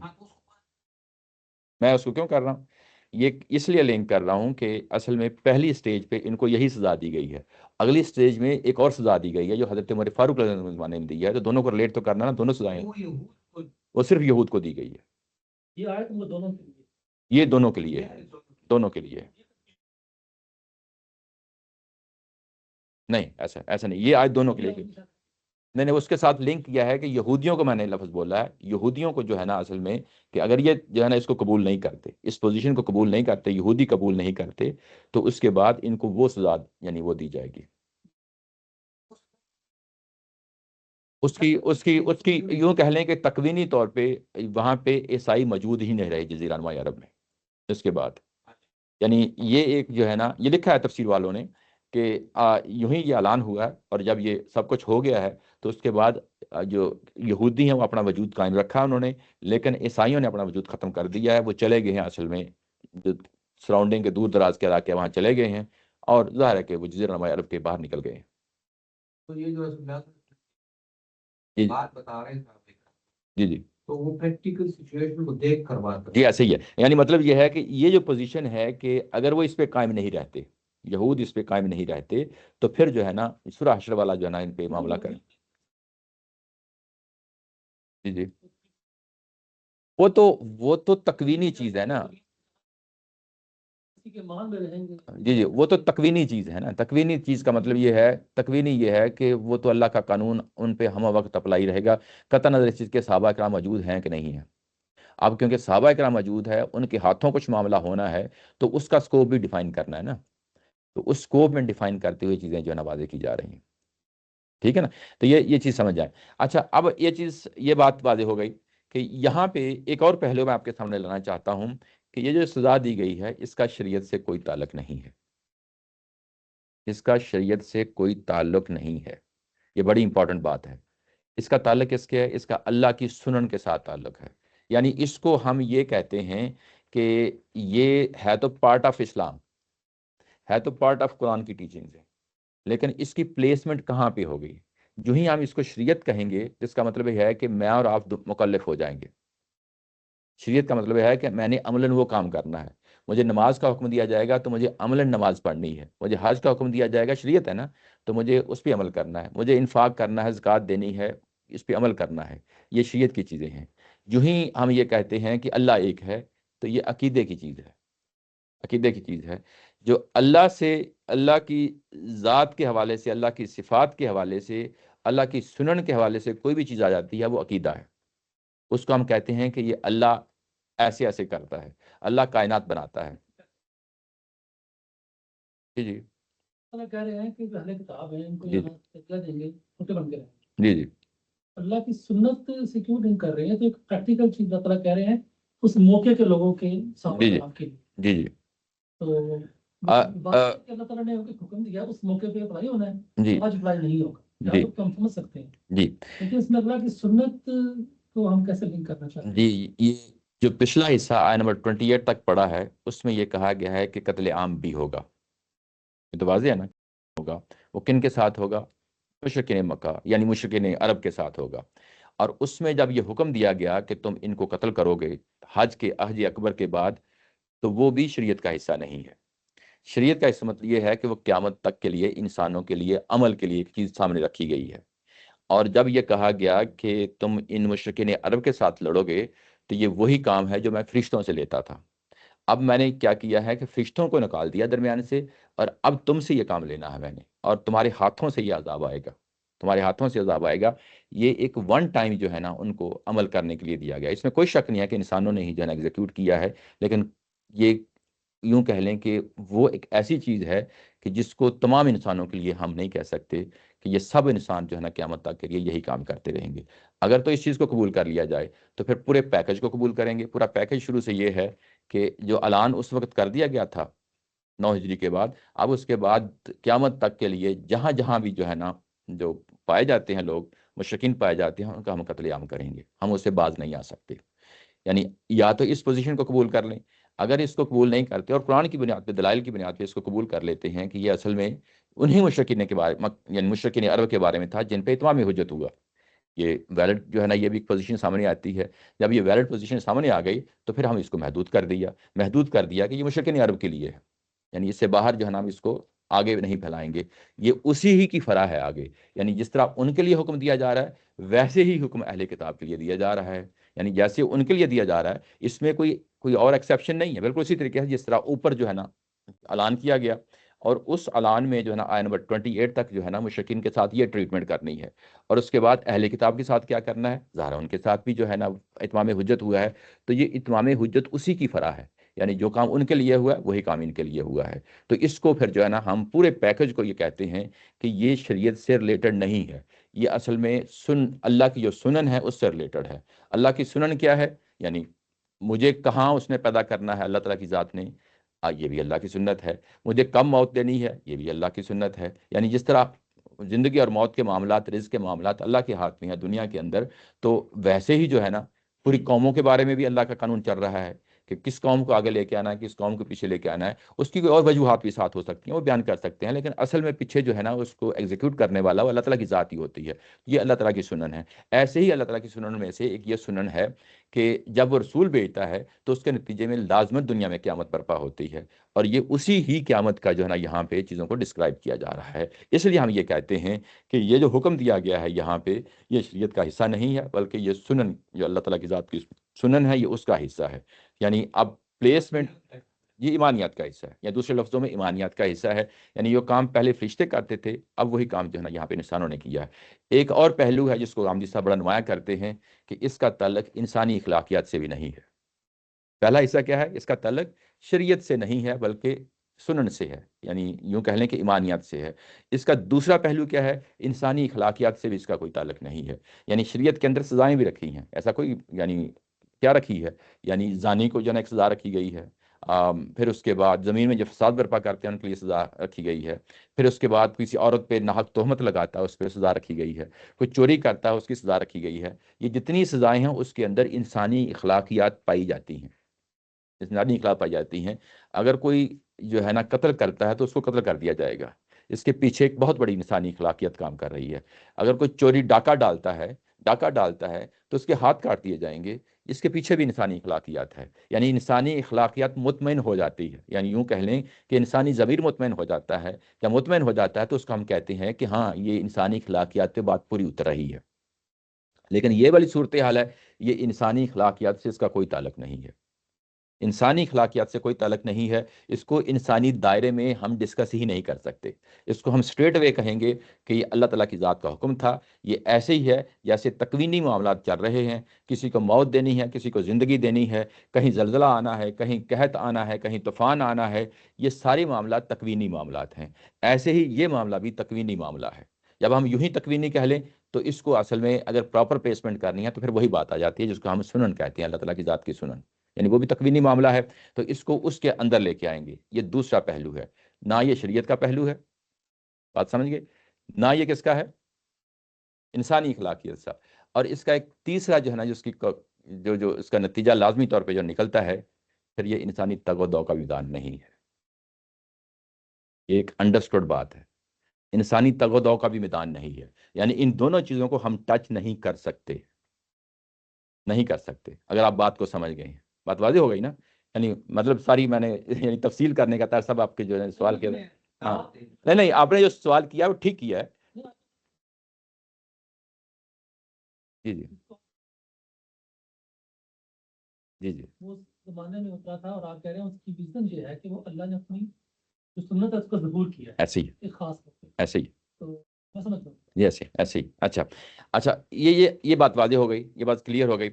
اب جو ہے نا اگلی بات یہ ہے جزیہ ہمارے ہاں عمومی طور پہ جو فقہ کی جو ٹرمنالوجی ہے اس میں اس کو جب بھی بولا جائے گا، تو جو سادہ لفظوں میں بیان کر رہا ہوں، ظاہر ہے ان کے ہاں ٹیکنیکل اصطلاح ہے، جب یہ لفظ بولا جاتا ہے تو یہ کہا جاتا ہے کہ یہ اصل میں انسانوں کی پروٹیکشن کے طور پہ ان پہ ایک ٹیکس لگایا جاتا ہے۔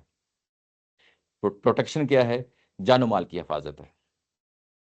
آپ کہہ سکتے ہیں جان و مال کی حفاظت ہے، اس میں یہاں پہ بھی کچھ بازار ایسی چیز نکل رہی ہے کہ جان ڈیفینیشن چینج کر نہیں ہے، اس لیے تھوڑی سی کنفیوژن پیدا ہو جاتی ہے، کیونکہ جب ہم جزیہ کی بات کرتے ہیں تو ہمیشہ کیا کرتے ہیں، اگلے سٹیپ پہ آ جاتے ہیں۔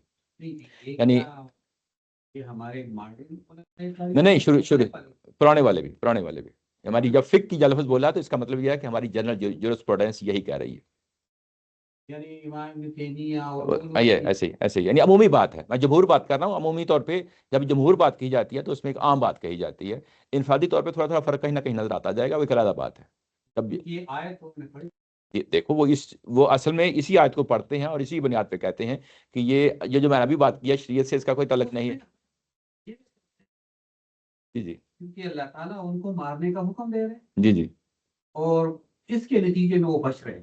ان کے ہاں یہ والا حکم جو ہے نا وہ شریعت کا حصہ بن جاتا ہے، فکر فراہی کے ہاں اس کو شریعت کا حصہ نہیں بنایا جاتا، اس کو جو ہے نا جب آپ قاتل کو شریعت کا حصہ بنا دیں گے تو پھر یہ بھی شریعت کا حصہ بن جائے گا۔ اس کا پھر لازمی طور پر نتیجہ نکلتا ہے۔ اس کو اگر آپ نے سننا اور سمجھنا ہے تو جو ڈاکٹر اشرار احمد صاحب اور غامدی صاحب کے درمیان جو ہے نا ٹی وی کا ایک ہی پروگرام ہوا ہے، اس میں بڑی تفصیل کے ساتھ دیکھ سکتے ہیں۔ اس میں ڈاکٹر اشرار صاحب یہ کہہ رہے ہیں کہ یہ سیکنڈ ریٹ سٹیزن ہے، ان کو یہ حق نہیں ہے. یہ تو مارٹن کیا سیکنڈ سے وہ کہہ رہے ہیں کہ شروع سے ہی علماء کا حق، یہ ہمارے علماء یہی کہہ رہے بارے میں یہ سیکنڈ جی ایسے ہی ہے. ان یہ ان کے ہاں یہی نقطہ نظر ہے کہ جو ہی جزیہ کا لفظ بولا جائے گا تو اس کا مطلب یہی سمجھتے ہیں. یعنی ان کے ہاں یہ بیان کیا جاتا ہے کہ جزیہ اصل میں جو ہے نا جو مسلمانوں کے علاوہ جو بھی قوم ہمارے درمیان رہتی ہے، پاکستان میں رہے، سعودی عرب میں رہے، جہاں بھی رہے، ان کو جو ہے نا جزیہ ان پہ لازمی دیا جائے گا، اور مسلمان زکوٰۃ دیں گے اور یہ جزیہ دیں گے. یہاں جو آیت ہے جی وہ اصل میں اللہ تعالیٰ یہ وہ تو اب آیت پہ تو جو بات میں یہ کہہ رہا ہوں، یہاں جو آیت ہے اس میں یہ ہے کہ ان لوگوں کو مارو. جی جی یہ تو آیت ہے. وہ تو مشرکین کے لیے تھا نا کہ ان کے قتال کا لفظ ہے، مارنا نہیں، مارنا تھا. ہاں صحیح. جی جی جی اگر وہ جزیہ دے تو پھر بچ جائیں گے. جی جی ساجرون بھی اس کے ساتھ ایسے ہی. تو پروٹیکشن تو ہے نا. جی جی تو پھر وہ ہمارے روایت میں تو یہ لفظ صحیح استعمال ہو رہا ہے. لیکن جی یہ تو نہیں نا اصل دیکھو بات قرآن بات اتنی کر رہا، قرآن بات یہ نہیں کر رہا نا. اصل میں دونوں میں فرق آ جاتا ہے نا. یہ فقہی جو ٹرمنالوجی اس میں اور اس میں فرق آ جاتا ہے. ہماری فقہی ٹرمنالوجی میں جو لفظ بولا جاتا ہے وہ صرف اور صرف جو ہے نا وہ جان اور مال کی حفاظت کے لیے جو ٹیکس ہے اس کو جو ہے نا وہ لفظ بولا جاتا ہے. یعنی مسلمان کیا دیں گے، وہ مثال دیتے ہیں، مسلمان زکوٰۃ دیں گے اور یہ جو ہے نا جزیہ دیں گے. بات واضح ہو گئی نا. یعنی دونوں پہ ٹیکس سسٹم جاری ہے. جو مسلمانوں کا جو ٹیکس سسٹم ہے اس کو ہم زکوٰۃ کا نام دیں گے، اور یہ جو ان کے ساتھ جو ٹیکس سسٹم ہے اس کو ہم کیا کہیں گے، جزیہ کا نام دیں گے. تو یہ بھی تو اسلام کے مطابق نہیں ہے. زکوٰۃ ان سے تو نہیں لی جائے گی کن سے؟ غیر مسلموں سے. غیر مسلموں سے وہ تو ایک ڈیفرنٹ ایشو ہے نا. وہ تو اس کو بالکل ڈسکس نہ کریں. آپ فرق کر رہے ہو، آپ تو سیم ہی بات کر رہے ہو. نہیں میری بات شاید میں کنوے نہیں کر پایا کہ جب قرآن یہ بات کر رہا ہے تو وہ ساتھ آئیں. میں نے پہلے یہ لفظ ہی یہاں سے سٹارٹ کیا تھا کہ جزیہ کو آئسولیشن میں لے جا کے بات نہیں کرنی. جزیہ کو ہمیشہ آئیں یا دوں ہم ساگرون کے ساتھ پورا پیکج ہے، اس کو سامنے رکھ کے وہ بات کر رہی ہیں. قرآن صرف جزیہ کی بات نہیں کر رہا، قرآن اس سے بڑھ کے آگے جو ہے نا ایک اور چیز کو بھی شامل کر رہا ہے. جی جی جی جی جی جی جی جی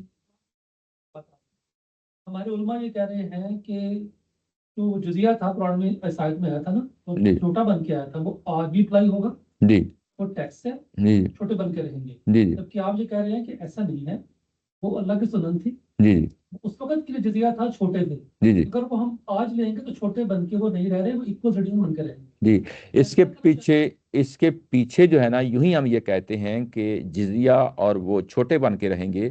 تو یہ اس کو ہم پہلے اس کی پلیسمنٹ کریں گے نا. تو پلیسمنٹ میں یہ طے ہو گیا، یعنی ہمارے اپنے نظر میں یہ طے ہو گیا کہ اس میں جو ہے نا یہ اصل میں سزا ہے اللہ کی سنن کے تحت. جی جی آج ہم جو ٹیکس لیں گے جی جی ایک مسلم گورنمنٹ کسی نان مسلم سے، جی جی کیا وہ مسلم گورنمنٹ بھی ان کو چھوٹا بنا کے رکھے گی؟ نہیں، ہرگز نہیں رکھ سکتی. نہیں رہے گی نا. نہیں رہے علماء کہہ رہے رکھے گی. علماء کہہ رہے ہیں رکھیں گے. جی علماء نے کہا تو آج سے تو باقی وہ کہہ رہے ہیں وہ سیاست نہیں تو نکل. باقی باتیں تو کہ جب آپ نے کہا کہ ڈاکٹر صاحب کہہ رہے ہیں کہ سیکنڈ سٹیزن ہوں گے، تو وہ تو آیت سے صحیح مطلب نکال رہے ہیں، صرف آیت کی پلیسمنٹ غلط جگہ پلیسمنٹ جی درست ہے. جی ایسے ہی. اور ہم نے جو جزیہ سے مطلب لے لیا، ہمارے روایت میں بھی وہی مطلب ہے. جی جی ہم صرف اس کو سنن کے ساتھ ریلیٹ کر رہے ہیں جی اور وہ اس کو آج پلیس کر رہے ہیں. جی بات سمجھ گئے نا. بات اتنی ہے بس. یہی بات واضح ہو گئی. بات واضح. چلے آگے بڑھتے ہیں. تو اگلی آیا جو ہے نا شاید آج نہیں کر سکیں گے، لیکن بہرحال کچھ نہ کچھ سٹارٹ کر دیتے ہیں. یہ جو آیا ابھی 29 پڑھی ہے، اس کی جو ہے نا یہ جو چیز ہے جو سامنے آئی ہے، یہ اگر ہم آیا نمبر 5 میں جا کے دیکھیں تو وہاں پہ ایک جو ہے نا بات کی گئی ہے بڑے مزے کی. یار یہ تو پھر اچھا نہیں ڈیفرنٹ نہیں، یہی ہے. اچھا آیا نمبر 5 میں جو ہے نا یہ جو بات کہی گئی تھی کہ وہاں ان پہ قتل عام کا حکم ہے. یہ بات کہی گئی تھی نا، قتل عام کا حکم ہے مشرکین کے لیے. مشرکین قتل عام کا حکم ہے نا. تو یہی بات اسی طریقے سے لیکن ان کے ساتھ ایک فرق رکھتے ہوئے بات کہی گئی ہے. یہ چیز اگر پلے باندھ لیں تو اگلی 4 5 6 آیتیں جو آ رہی ہیں اس میں یہ بڑی اہم چیز ہے جو اس میں ہمارے سامنے ذہن میں رہنی چاہیے. اگلی آیت جو ہے وہ اصل میں اسی 29 کو کھولا ہے. قرآن مجید جب ایک سٹیٹمنٹ دیتا ہے تو اس کو خود کھول دیتا ہے. اس کے لیے کھولا ہے کہ اللہ پہ ایمان نہیں رکھتے اور آخرت پہ ایمان نہیں رکھتے. اس کو کیسے کھولا ہے؟ وقالت الیہود عزیر ابن اللہ اور یہ یہود کیا کہتے ہیں کہ عزیر اللہ کے بیٹے ہیں، وقالت نصار المسیح ابن اللہ، ایسے ہی جو ہے نا نصارہ نے کہا کہ مسیح بھی اللہ کے بیٹے ہیں، ایسے ہی نصارہ نے کہا۔ اب یہ دونوں برابر ہو گئے ہیں، دونوں برابر ہو گئے ہیں کہ یہود کیا کہہ رہے ہیں، یعنی اللہ تعالیٰ کی ذات کے حوالے سے یہ شروع میں کہا لا یؤمنون باللہ، یہ اس کو جو ہے نا قرآن مجید کھول رہا ہے کہ اصل میں دونوں اس پوزیشن پہ کھڑے ہیں۔ ایک کیا کہہ رہا ہے، عزیر جو ہے نا، یہ قرآن مجید میں ایک ہی جگہ پہ آتا ہے، عزیر جو ہے اللہ تعالیٰ کی ذات کا یعنی بیٹا ہے، اور یہی بات جو ہے نا نصارہ کیا کہہ رہے ہیں کہ عیسیٰ علیہ السلام جو ہے نا اللہ تعالیٰ کی ذات کا بیٹا ہے۔ اچھا، جب بیٹا کہا جاتا ہے، یہ جو عزیر کا جو کہنا ہے کہ یہ بیٹا ہے، یہ ایسا نہیں ہے کہ تمام یہودیوں کا عقیدہ ہے۔ جو اس وقت جو ہے نا جو مخاطبین ہیں، جہاں پھر ایک بات واضح ہو جاتی ہے اللہ تعالیٰ کی ذات پلیسمنٹ کہاں پہ ہوئی ہے۔ ہاں جی جی جی، کیونکہ جو پیچھے جب یہ کہا گیا ہے نا کہ میں ان کو جزیہ اور یہ ساغرین بن کے رہیں گے، تو اس کے پیچھے کیا چیز تھی کہ لا یؤمنون باللہ ولا بالیوم الآخر، ٹھیک ہے نا؟ تو ان کی پلیسمنٹ میں رکھتے ہوئے یہ کہا ہے کہ یہودیوں نے اللہ کو جو ہے نا بیٹا، اللہ کے جو ہے نا ایک بیٹا بنا لیا ہے عزیر علیہ السلام کو، عزیر ایک پیغمبر ہیں۔ یہ جو یہ کہا جاتا ہے کہ یہودیوں نے عزیر کو اپنا بیٹا بنا لیا، سوری اللہ تعالیٰ کی ذات کا جو ہے نا بیٹا بنا لیا، تو یہ میں نے کہا کہ یہ جنرل سویپنگ اسٹیٹمنٹ نہیں ہے۔ آج کے یہودی جو ہے نا اس کو قبول نہیں کرتے، بلکہ جو برٹانیہ کا ہے جو اس میں یہ لکھا ہوا ہے کہ یہ ایک سٹیج پہ عربوں میں یہودیوں کا ایک، جس طرح نصارہ ایک جو ہے نا فرقہ ہے، ایسے ہی یہودیوں کا ایک فرقہ تھا، پتہ نہیں آج کل وجود اس کا ہے کہ نہیں ہے، ایک فرقہ تھا کہ نام دیتے ہیں مجھے اس کا بھی یاد نہیں ہے، وہ فرقہ موجود تھا۔ اس فرقے کا ہاں یہ نظریہ پایا جاتا تھا یا نقطہ نظر پایا جاتا تھا کہ حضرت عزیر علیہ السلام اللہ کے بیٹے ہیں۔ برٹانیہ کا میں اگر کہتے ہیں میں کوشش کروں گا نکالنے کی۔ اچھا، تو یہ ایک فرقہ تھا ان کا۔ یہ بالکل ایسے ہی ہے جیسے پاکستان کے اندر جو ہے نا کچھ فرقے ہیں، اور جیسے جو ہے نا شیعوں کے حوالے سے ہیں، جیسے بریلوی ہیں، جیسے دیوبندی ہیں۔ ہو سکتا ہے کہ بریلویوں کے ہاں ایسی چیزیں ہیں، میں اس کو ہائی لائٹ نہیں کرنا چاہتا، جو ان کے ہاں کوئی چیزیں پائی جاتی ہیں وہ مسلم دنیا میں نہیں پائی جاتی، ٹھیک ہے نا؟ تو پھر ہم یہ کہیں گے کہ اصل میں یہ بریلویوں کا جو مسئلہ ہے یہ لوکل مسئلہ ہے، لوکل مسئلہ ہے۔ ایسے ہی جو ہے نا یہ پاسبلٹی ہے کہ ظاہر قرآن نے کیا، ہمارا تو اس پہ ایمان ہے، اگر کوئی کسی اور سے بات کرتے ہیں تو اس اینگل سے بات کرتے ہیں نا کہ وہاں پہ یہ چیز پائی جاتی ہے، پائی جا سکتی تھی۔ اچھا، انہوں نے عزیر علیہ السلام کو جو ہے نا اللہ کا بیٹا کہا ہے، کیوں کہا ہے؟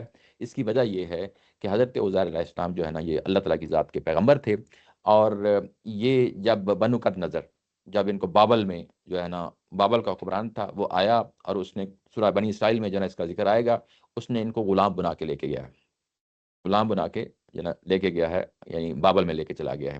وہاں پہ یہ بہت عرصہ جو ہے نا ان کی نسلیں، کئی نسلیں جو ہے نا وہاں گزری ہیں۔ پھر جو ہے نا سورہ بنی اسرائیل میں جو ہے نا، نہیں سورہ کہف میں جا کے پتہ چلے گا، حضرت ذوالقرنین علیہ السلام نے انہوں کو جو ہے نا نجات دی تھی، ان کو وہاں سے پھر نکالا، اور جو پیغمبر ان کو اس وقت کے موجود تھے حضرت عزیر علیہ السلام تھے، وہ جو جب ان کو یعنی دوبارہ اس فلسطینی علاقے میں جا کے آباد کرتے ہیں، تو جب یہ غلام ہو کے آ گئے ہیں تو ان کے ہاتھ میں تورات ختم ہو گئی، یعنی غلامی کی اس حد تک پہنچ گئے کہ ان کے پاس کوئی نسخہ موجود نہیں تھا۔ ان کے حفاظ تھے، جس طرح ہمارے ہاں حافظ ہوتے ہیں قرآن مجید کے، ان کے ہاں حفاظ تھے۔ تو جو اس وقت حضرت عزیر علیہ السلام کو جو کچھ بھی موجود یعنی تورات میں موجود تھا، اس کو اپنی زبانی یاداشتوں کی بنیاد پہ دوبارہ سے قلم بند کیا ہے، اور یہ بھی مانتے ہیں، یہ خود مانتے ہیں، یہودی کہتے ہیں کہ یہ حضرت عزیر علیہ السلام نے جو ہے نا دوبارہ سے اس کو کمپائل کیا ہوا ہے۔ اچھا، اور وہ تورات جو ہے ان کو دوبارہ جو ہے نا اس طریقے سے ملی، یعنی جو کچھ زبانی یاداشتیں تھیں اس کی بنیاد پہ۔ اچھا، وہ اس پوزیشن، یہ کیونکہ انہوں نے دوبارہ ان کو ریوائولزم کی پوزیشن میں لے کے آئے ہیں، غلامی سے باہر نکالا ہے، اور ان کو ایک اپنے طور پہ ایک مسیحا سمجھتے تھے۔ یہ مسیحا اس سینس میں کہ ہمیں آئے اور انہوں نے ہمیں غلامی سے نکالا، اور ہمیں جو ہے نا دوبارہ اسی پوزیشن پہ لے کے آئے جو ہماری آبا و اجداد کی حضرت سلیمان علیہ السلام کی، اور جو ہے نا اس پوزیشن میں یعنی اس میں لے کے آئے۔ اچھا، تو اس وجہ سے ان کے ہاں انہیں ایگزیجریشن آ گئی، یہ عربوں کے ہاں جو یہودی تھے ان میں ایگزیجریشن آ گئی۔ اس کے بعد نصارہ جو ہے نا اللہ تعالیٰ کی ذات کا جو بیٹا جو ہے نا حدیث میں عیسیٰ کو مانتے ہیں، یہ ہم بڑی تفصیل کے ساتھ پیچھے دیکھ آئے ہیں۔ بیٹے سے کیا مطلب ہوتا ہے؟ بیٹے کا مطلب یہ ہوتا ہے کہ اللہ تعالیٰ کی ذات جو ہے نا زمین پہ اتری ہے، تو اس نے ایک تجسیم اختیار کر لی۔ تجسیم مطلب ایک جسم میں آ کے بند ہو گئی۔ جس طرح ہمارے ہاں صوفیہ کرام کے یہاں ایک نظریہ پایا جاتا ہے وحدت الوجود کا، وہ یہ ہے کہ اللہ تعالیٰ کی ذات موجود ہے، لیکن یوں ہی وہ زمین پہ آتی ہے تو پوری دنیا میں جو کچھ پایا جاتا ہے، تمام کے تمام جو یعنی زمین ہو، پہاڑ ہوں، پتھر ہوں، سانپ ہوں، بچھو ہوں، انسان ہوں، یہ سب یہ اللہ تعالیٰ کی ذات ہی کا جو ہے نا پہلو ہے جو ہمارے سامنے آتے ہیں، اس کو وحدت الوجود کہا جاتا ہے۔ تو ایسے ہی جو ہے نا ان کے ہاں، عیسائیوں کے ہاں جو ہے نا یہ نظریہ تھا کہ تجسیم اختیار کر لی، یعنی جو بات اللہ تعالیٰ کی ذات سے اب زمین پہ اتری تو اس نے جو ہے نا ایک جسم اختیار کر لیا۔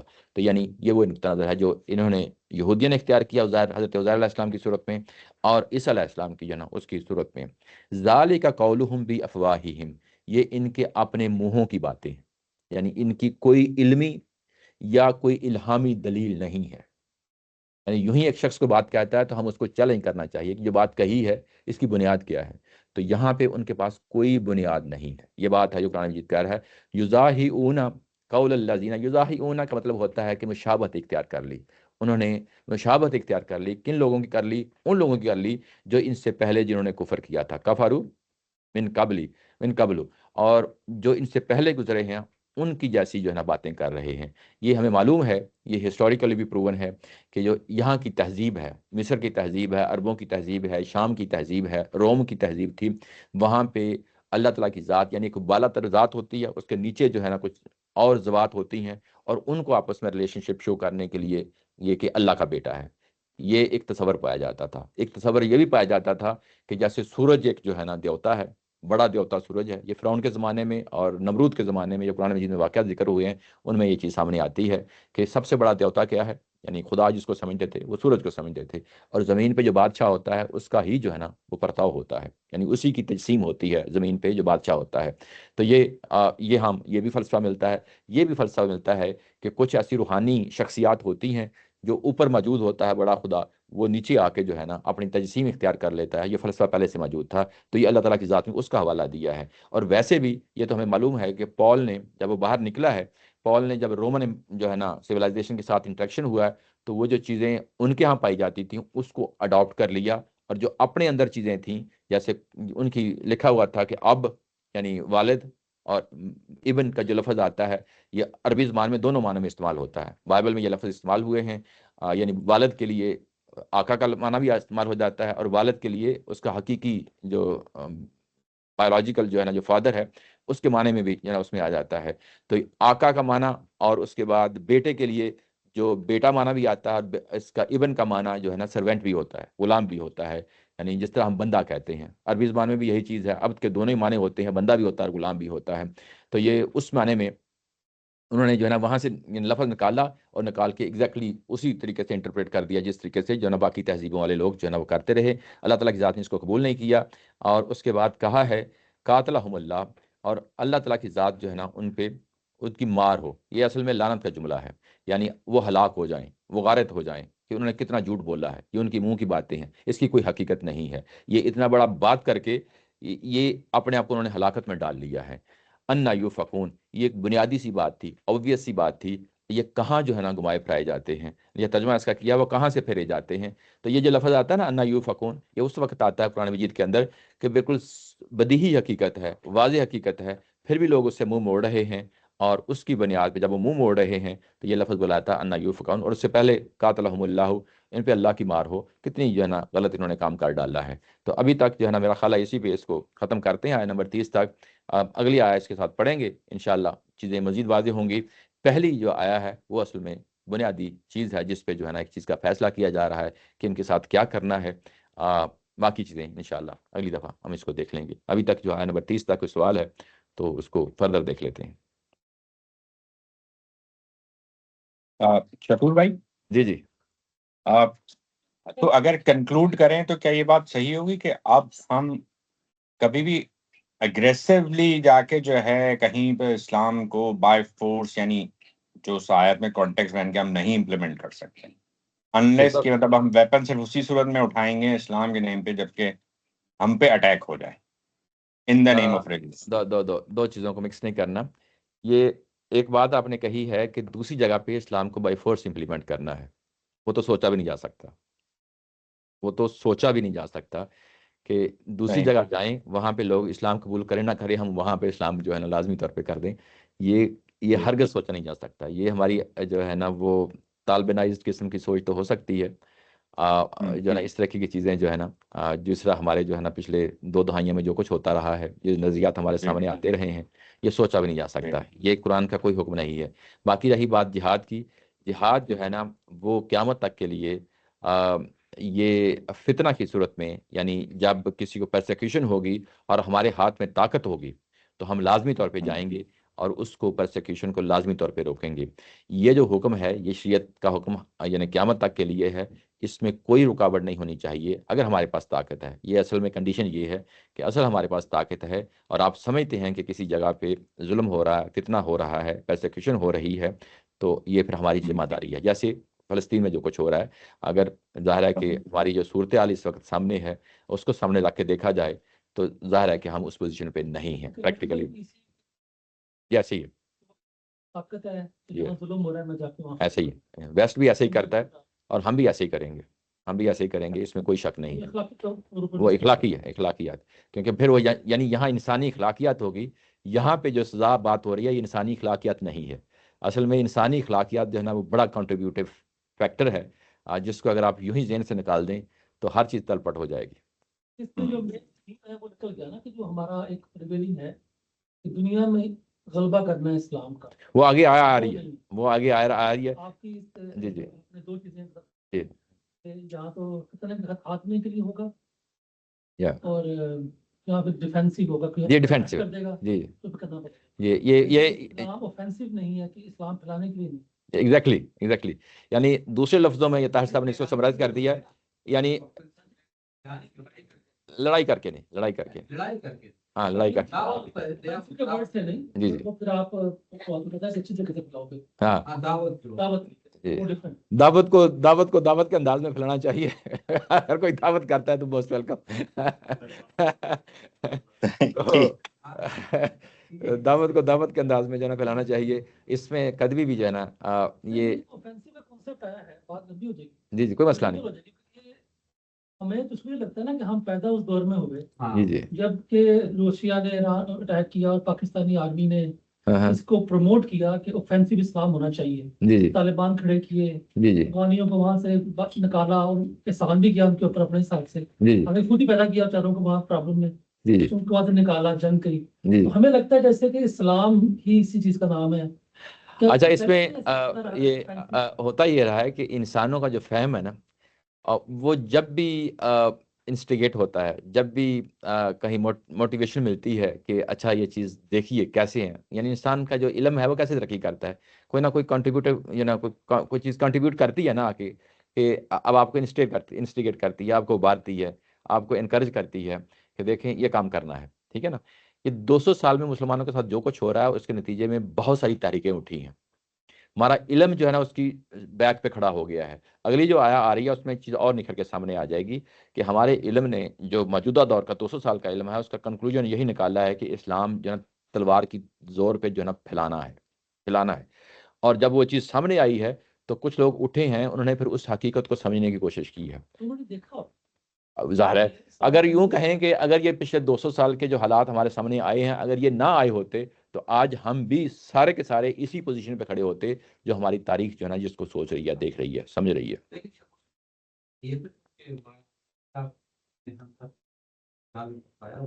جی جی اگر ہم تھوڑا سا مودودی صاحب کو الگ کر لیں جی جی اور ہم 500 سال ہاں پیچھے یہ میں جی جی ہاں یہ کہاں سے مودودی صاحب کی اس سوچ پر تو ہمارا جو روایتی علم ہے وہ تنقید کر رہا ہے، جی جی تو پھر یہ اس کی جڑیں تو موجود نہیں ہے، نہیں، جڑیں پہلے سے موجود ہیں، جڑیں موجود ہیں پہلے سے، ایسا نہیں ہے۔ مودودی صاحب نے اس کو ایک پورا فریم ورک فراہم کیا ہے۔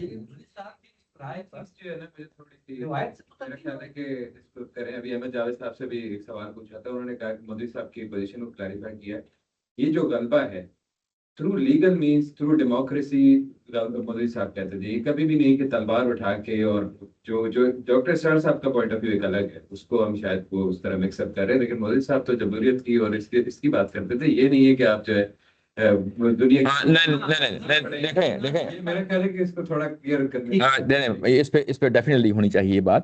مولانا مودودی صاحب جو ہے نا جو ایکسپینشن ہے اسلام کی وہ ہمیشہ ڈیموکریٹک مینس سے کرتے ہیں، اس میں کوئی شک نہیں ہے۔ یہ اگر کوئی شخص جو ہے نا یہ میرے سامنے بھی کہتا ہے تو میں یہی کہوں گا کہ یہ بات غلط کر رہے ہیں۔ ان کا نقطہ نظر یہی ہے کہ اسلام پھیلے گا لیکن اس کو تھرو جو ہے نا ڈیموکریٹک جو ہے نا ہم لوگوں کو اس دعوت لے کے جائیں گے، لیکن جس جگہ ہماری اگلا جو پرابلم ہے نا، جو اگلی اسٹیٹمنٹ ہے وہ پرابلمیٹک بن جاتی ہے. جس جگہ ہماری حکومت آ گئی، ایک دفعہ آ گئی، تو اس کے بعد پھر دوسرا مذہب کا وجود جو ہے نا وہ ختم ہو جائے گا.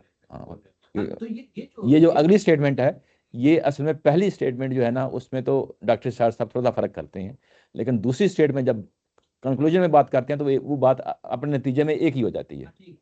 جی جی اس کو بھی تھوڑا سا اپنے ایک سائڈ پر رکھتے ہیں کہ وہ کہیں گے کہ اس کو پھیلائیں گے جی جی ڈیموکریٹک فرانس جی جی کو اس جگہ رکھ کر جو روایت ہے وہ مولوی صاحب پر یہ تنقید کر رہے ہیں کہ آپ نے دین کا جو مین مقصد تھا عبادت، اس کو آپ نے سیاست میں کنورٹ کر دی، جی جی اور وہ اس پر تنقید ہو رہی ہے. جی جی تو کیا جب روایت تنقید کر رہی ہے تو کیا وہ اس کے اس نتیجے پر بھی تنقید کر رہی ہے؟ وہ اس سے خود کو الگ نہیں کر رہی؟ دیکھیں، جب تنقید کی جاتی ہے تو کئی ایک پہلوؤں سے کی جاتی ہے. تنقید جب وہ کر رہے ہیں تو وہ بیسیکلی اوور آل پیکج کے بارے میں کر رہے ہیں، مولانا مودودی صاحب کی جو پوری سوچ اور فکر ہے اس کے بارے میں کر رہے ہیں. لیکن جو چیزیں ان کی اپنی ہیں، جو ان کے اپنے پرابلمیٹک ہیں، جہاں سے مولانا مودودی صاحب نے اپنی فاؤنڈیشن اٹھائی ہے، اس کو وہ ٹچ کرنے کے لیے تیار نہیں ہے. یعنی یہ کہ جزیہ جو ہے نا، یہ ابھی آج ہم نے پڑھا ہے، کیا ان کے ہاں کیا تصور فقہ میں پایا جاتا ہے، وہ بھی اس چیز کو قبول کرنے کے لیے تیار نہیں ہے کہ یہاں سے نکال کے ہم اس کو جو ہے نا سنن میں لے آئیں. وہ اس کو شریعت کا حصہ ہی سمجھیں گے. ایک دیکھیں، اب میں اصل میں آپ یعنی یوں کہہ لیں کہ یہ جی جی تھیوریٹیکلی جب وہ دین کو سمجھ رہے ہیں، میں روایت کی بات کر رہا ہوں، جی جی تو تھوڑا سا سنن اور کیٹیگرائزیشن سے الگ ہوگا. جی جی میں کہہ رہا ہوں کہ وہ اس بات کو مانتے ہیں کہ اللہ تعالیٰ نے ہمیں عبادت کے لیے پیدا کیا ہے اور آخرت میں اللہ تعالیٰ کے سامنے ہمیں جواب دہ ہونا ہے. صحیح. وہ اس بات کو ٹچ ہی نہیں کر رہے ہیں کہ ہمارا یہ مقصد ہے کہ ہم سیاسی نظام قائم کریں. اس پر روایت میں کوئی اختلاف نہیں ہے. یہ مودودی صاحب کا پھر یہ پورا تعریف ہے. تو یہاں جا کر اس جگہ اوپر پہنچ کر کیا ہمارا اور ان کے ساتھ ایک ہی ویو نہیں بن جاتا؟ کیٹیگرائزیشن سے الگ ہوگا. ہم نے تفہیم کے لیے اس کو سنون مسنون سنن بنا دیا، شریعت بنا دی، اخلاقیات بنا دی. اس سے الگ ہوگا کیا روایت اور ہمارا ایک ہی؟ اچھا، ویسے ایک چیز بتاؤں آپ کو، مذہب اور تعارف کو خود یہ چیز تو ہے نا. اصل چیز جو ہے نا، جو انڈرسٹینڈنگ کی بنیاد پہ پرابلم کریٹ ہوتے ہیں نا، ان کو پھر ایڈریس کرنا بڑا مشکل ہو جاتا ہے. اصل اگر ہم یہ کہیں گے کہ کیا غامدی صاحب کا یہ نقطہ نظر نہیں ہے کہ وہ اسلام کو غلبہ نہیں چاہتے، یعنی بعض لوگ ڈائریکٹ سوال کرتے ہیں نا، تو یہ بھی غلط فہمی پہ مبنی ہے. یعنی کیا غامدی صاحب جس تہذیب سے تعلق رکھتے ہیں، کیا ان کی خواہش نہیں ہوگی کہ جو ہے نا اسلام کا غلبہ ہو؟ یہ میری بھی اور آپ کی بھی ہے، ہر ایک کی خواہش ہے. لیکن اصل چیز یہ ہے کہ جب آپ نے اس کو نص کے ساتھ جوڑ کے جب آپ اس کو ایکسپلین کریں گے اور جب اس کو اس پوزیشن پہ کھڑا کر دیں گے کہ یہ اب ہماری ذمہ داری ہے، یہ اب ہمارا فرض ہے، اور یہ قرآن ایسے کہہ رہا ہے یا حدیث ایسے کہہ رہی ہے، تو وہاں پہ ہم یہ چیلنج کریں گے کہ نہیں، یہ آپ کی انڈرسٹینڈنگ درست نہیں ہے. یوں ہی پھر وہ آپ کی پرائرٹیز چینج ہو جائیں گی، آپ کی ڈائریکشن چینج ہو جائے گی. باقی جو چیزیں ہیں، غلبے کی بات ہے، وہ میں بھی کروں گا، آپ بھی کریں گے، یہ تو ہو ہی نہیں. جی جی میں یہ کہہ رہا ہوں کہ کیا ہمارا ویو اور روایت کا ویو سیم نہیں ہے؟ کس لحاظ سے؟ اچھا، اس جس چیز پر ہم تنقید کر رہے ہیں مولانا مودودی صاحب پر، جی جی ایگزیکٹلی اسی چیز پر روایت تنقید کر رہے ہیں. ایسے ہی ہے، ایسے ہی ہے، اس میں کوئی شک نہیں ہے، ایسے ہی ہے، ایسے ہی. تو پھر جو تائید کا سوال ہے بنیادی، جی جی کہ یہ جو ہم یہاں پر بات کر رہے ہیں کہ یہ اس کے ساتھ الگ سے ہے، اس کو ہم اپلائی نہیں کریں گے، پھر وہ فرق کہاں آتا ہے ہمارا اور روایت میں؟ اچھا، وہ اصل میں پریکٹیکلی ایسا کیوں کیا کیا ہے؟ اچھا، اس میں جب روایتی طور پہ جب آپ آتے ہیں نا، تو جو روایت میں چیزیں موجود ہیں وہ اس کی بنیاد پہ تنقید کر رہے ہیں.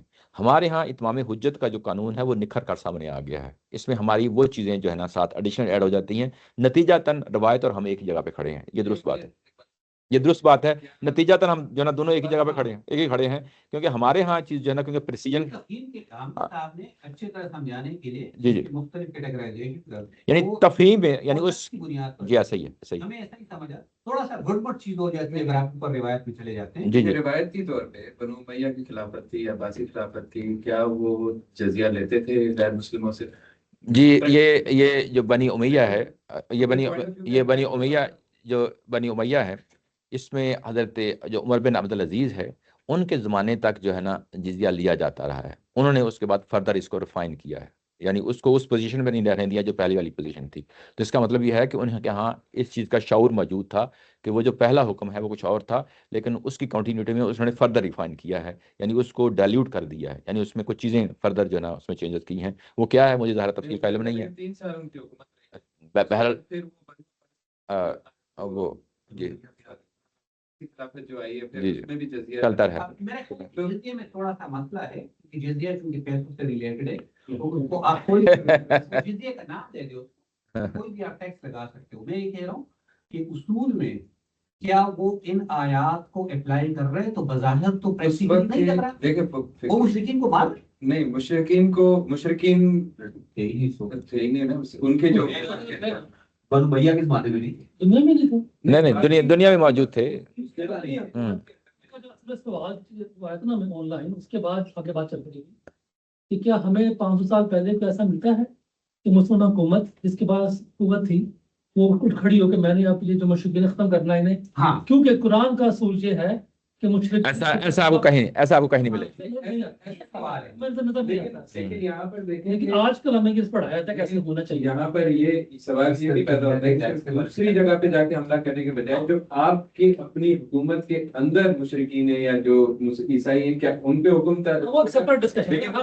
اچھا اس میں لیکن کیا ہم نے اوفینسو ہو کے دوسرے ملک میں حملہ کرنا ہے مسلمان. اچھا اس میں علمی دنیا میں ایک چیز ڈسکس ہوتی رہی ہے، میں وہ بھی بتا دیتا ہوں.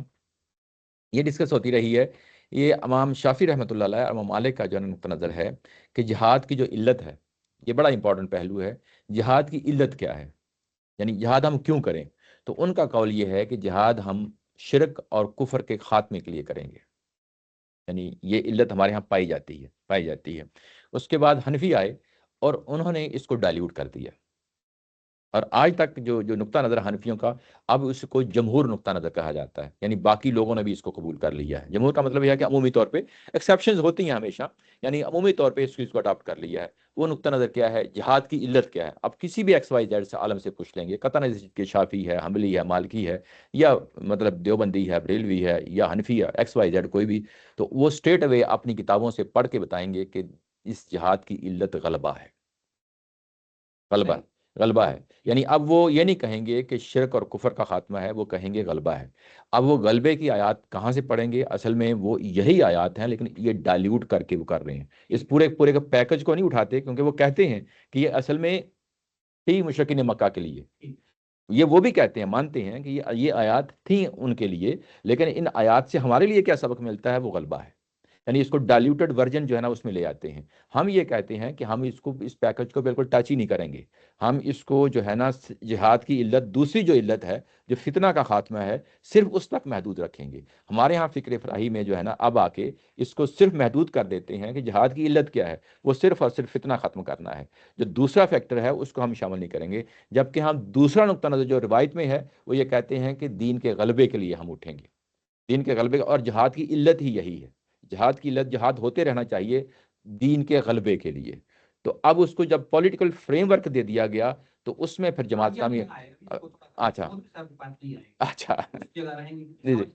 جی اس کا مطلب یہ ہے جی جی کہ اب ہم اگر امام شافعی کے پاس پہنچ جائیں جی جی تو وہاں پر جو سلف میں 2 گروپ بن گئے ہیں. جی جی ایک نے تو کلیئرلی وَيَكُونُ الدِّينُ كُلُّهُ لِلَّهِ کو ایک ہی آیت پوری لیا ہوا ہے. دنیا کے لیے لے لیا. جی جی دوسرے گروپ نے اس کو تھوڑا سا ڈائلیوٹ کر دیا ہے. جی جی ٹھیک ہے، جی جی پریکٹیکل نہیں، یہ علمی بات. علمی بات ہے. آگے آ کر پھر ایسا لگتا ہے کہ جیسے پھر ایک یہ جو امام شافعی والا نقطہ نظر ہے یہ بعد میں عام ہو گیا. اور نہیں عام نہیں ہوا، نہیں دوسرا نقطہ عام ہو گیا، غلبے والا عام ہو گیا. وہ غلبے والا عام ہو گیا نا. یہ جمہور کا نقطہ نظر، امام شافعی والا جو ہے نا وہ پیچھے چلا گیا نقطہ نظر. جی جی نہیں امام شافعی وہ کہتے ہیں کفر و شرک کا خاتمہ ہے. نہیں، کفر و شرک اور چیز ہے، غلبہ اور چیز ہے، دونوں میں فرق ہے. قوت اور شوقت نہیں، وہ بیسیکلی اس کو پھر پورا پیکج لیتے ہیں، صرف تلوار نہیں، اس میں تلوار بھی استعمال کی جا سکتی ہے. اس میں تلوار بھی استعمال کی جا سکتی ہے، لیکن وہ اوور آل بات کرتے ہیں، یعنی یہ کہتے ہیں کہ اسلام کی قوت شان و شوکت جو ہے نا ہمیشہ رہنی چاہیے، یہ ہے۔ ہاں نہیں ابھی تو ظاہر ہے کہ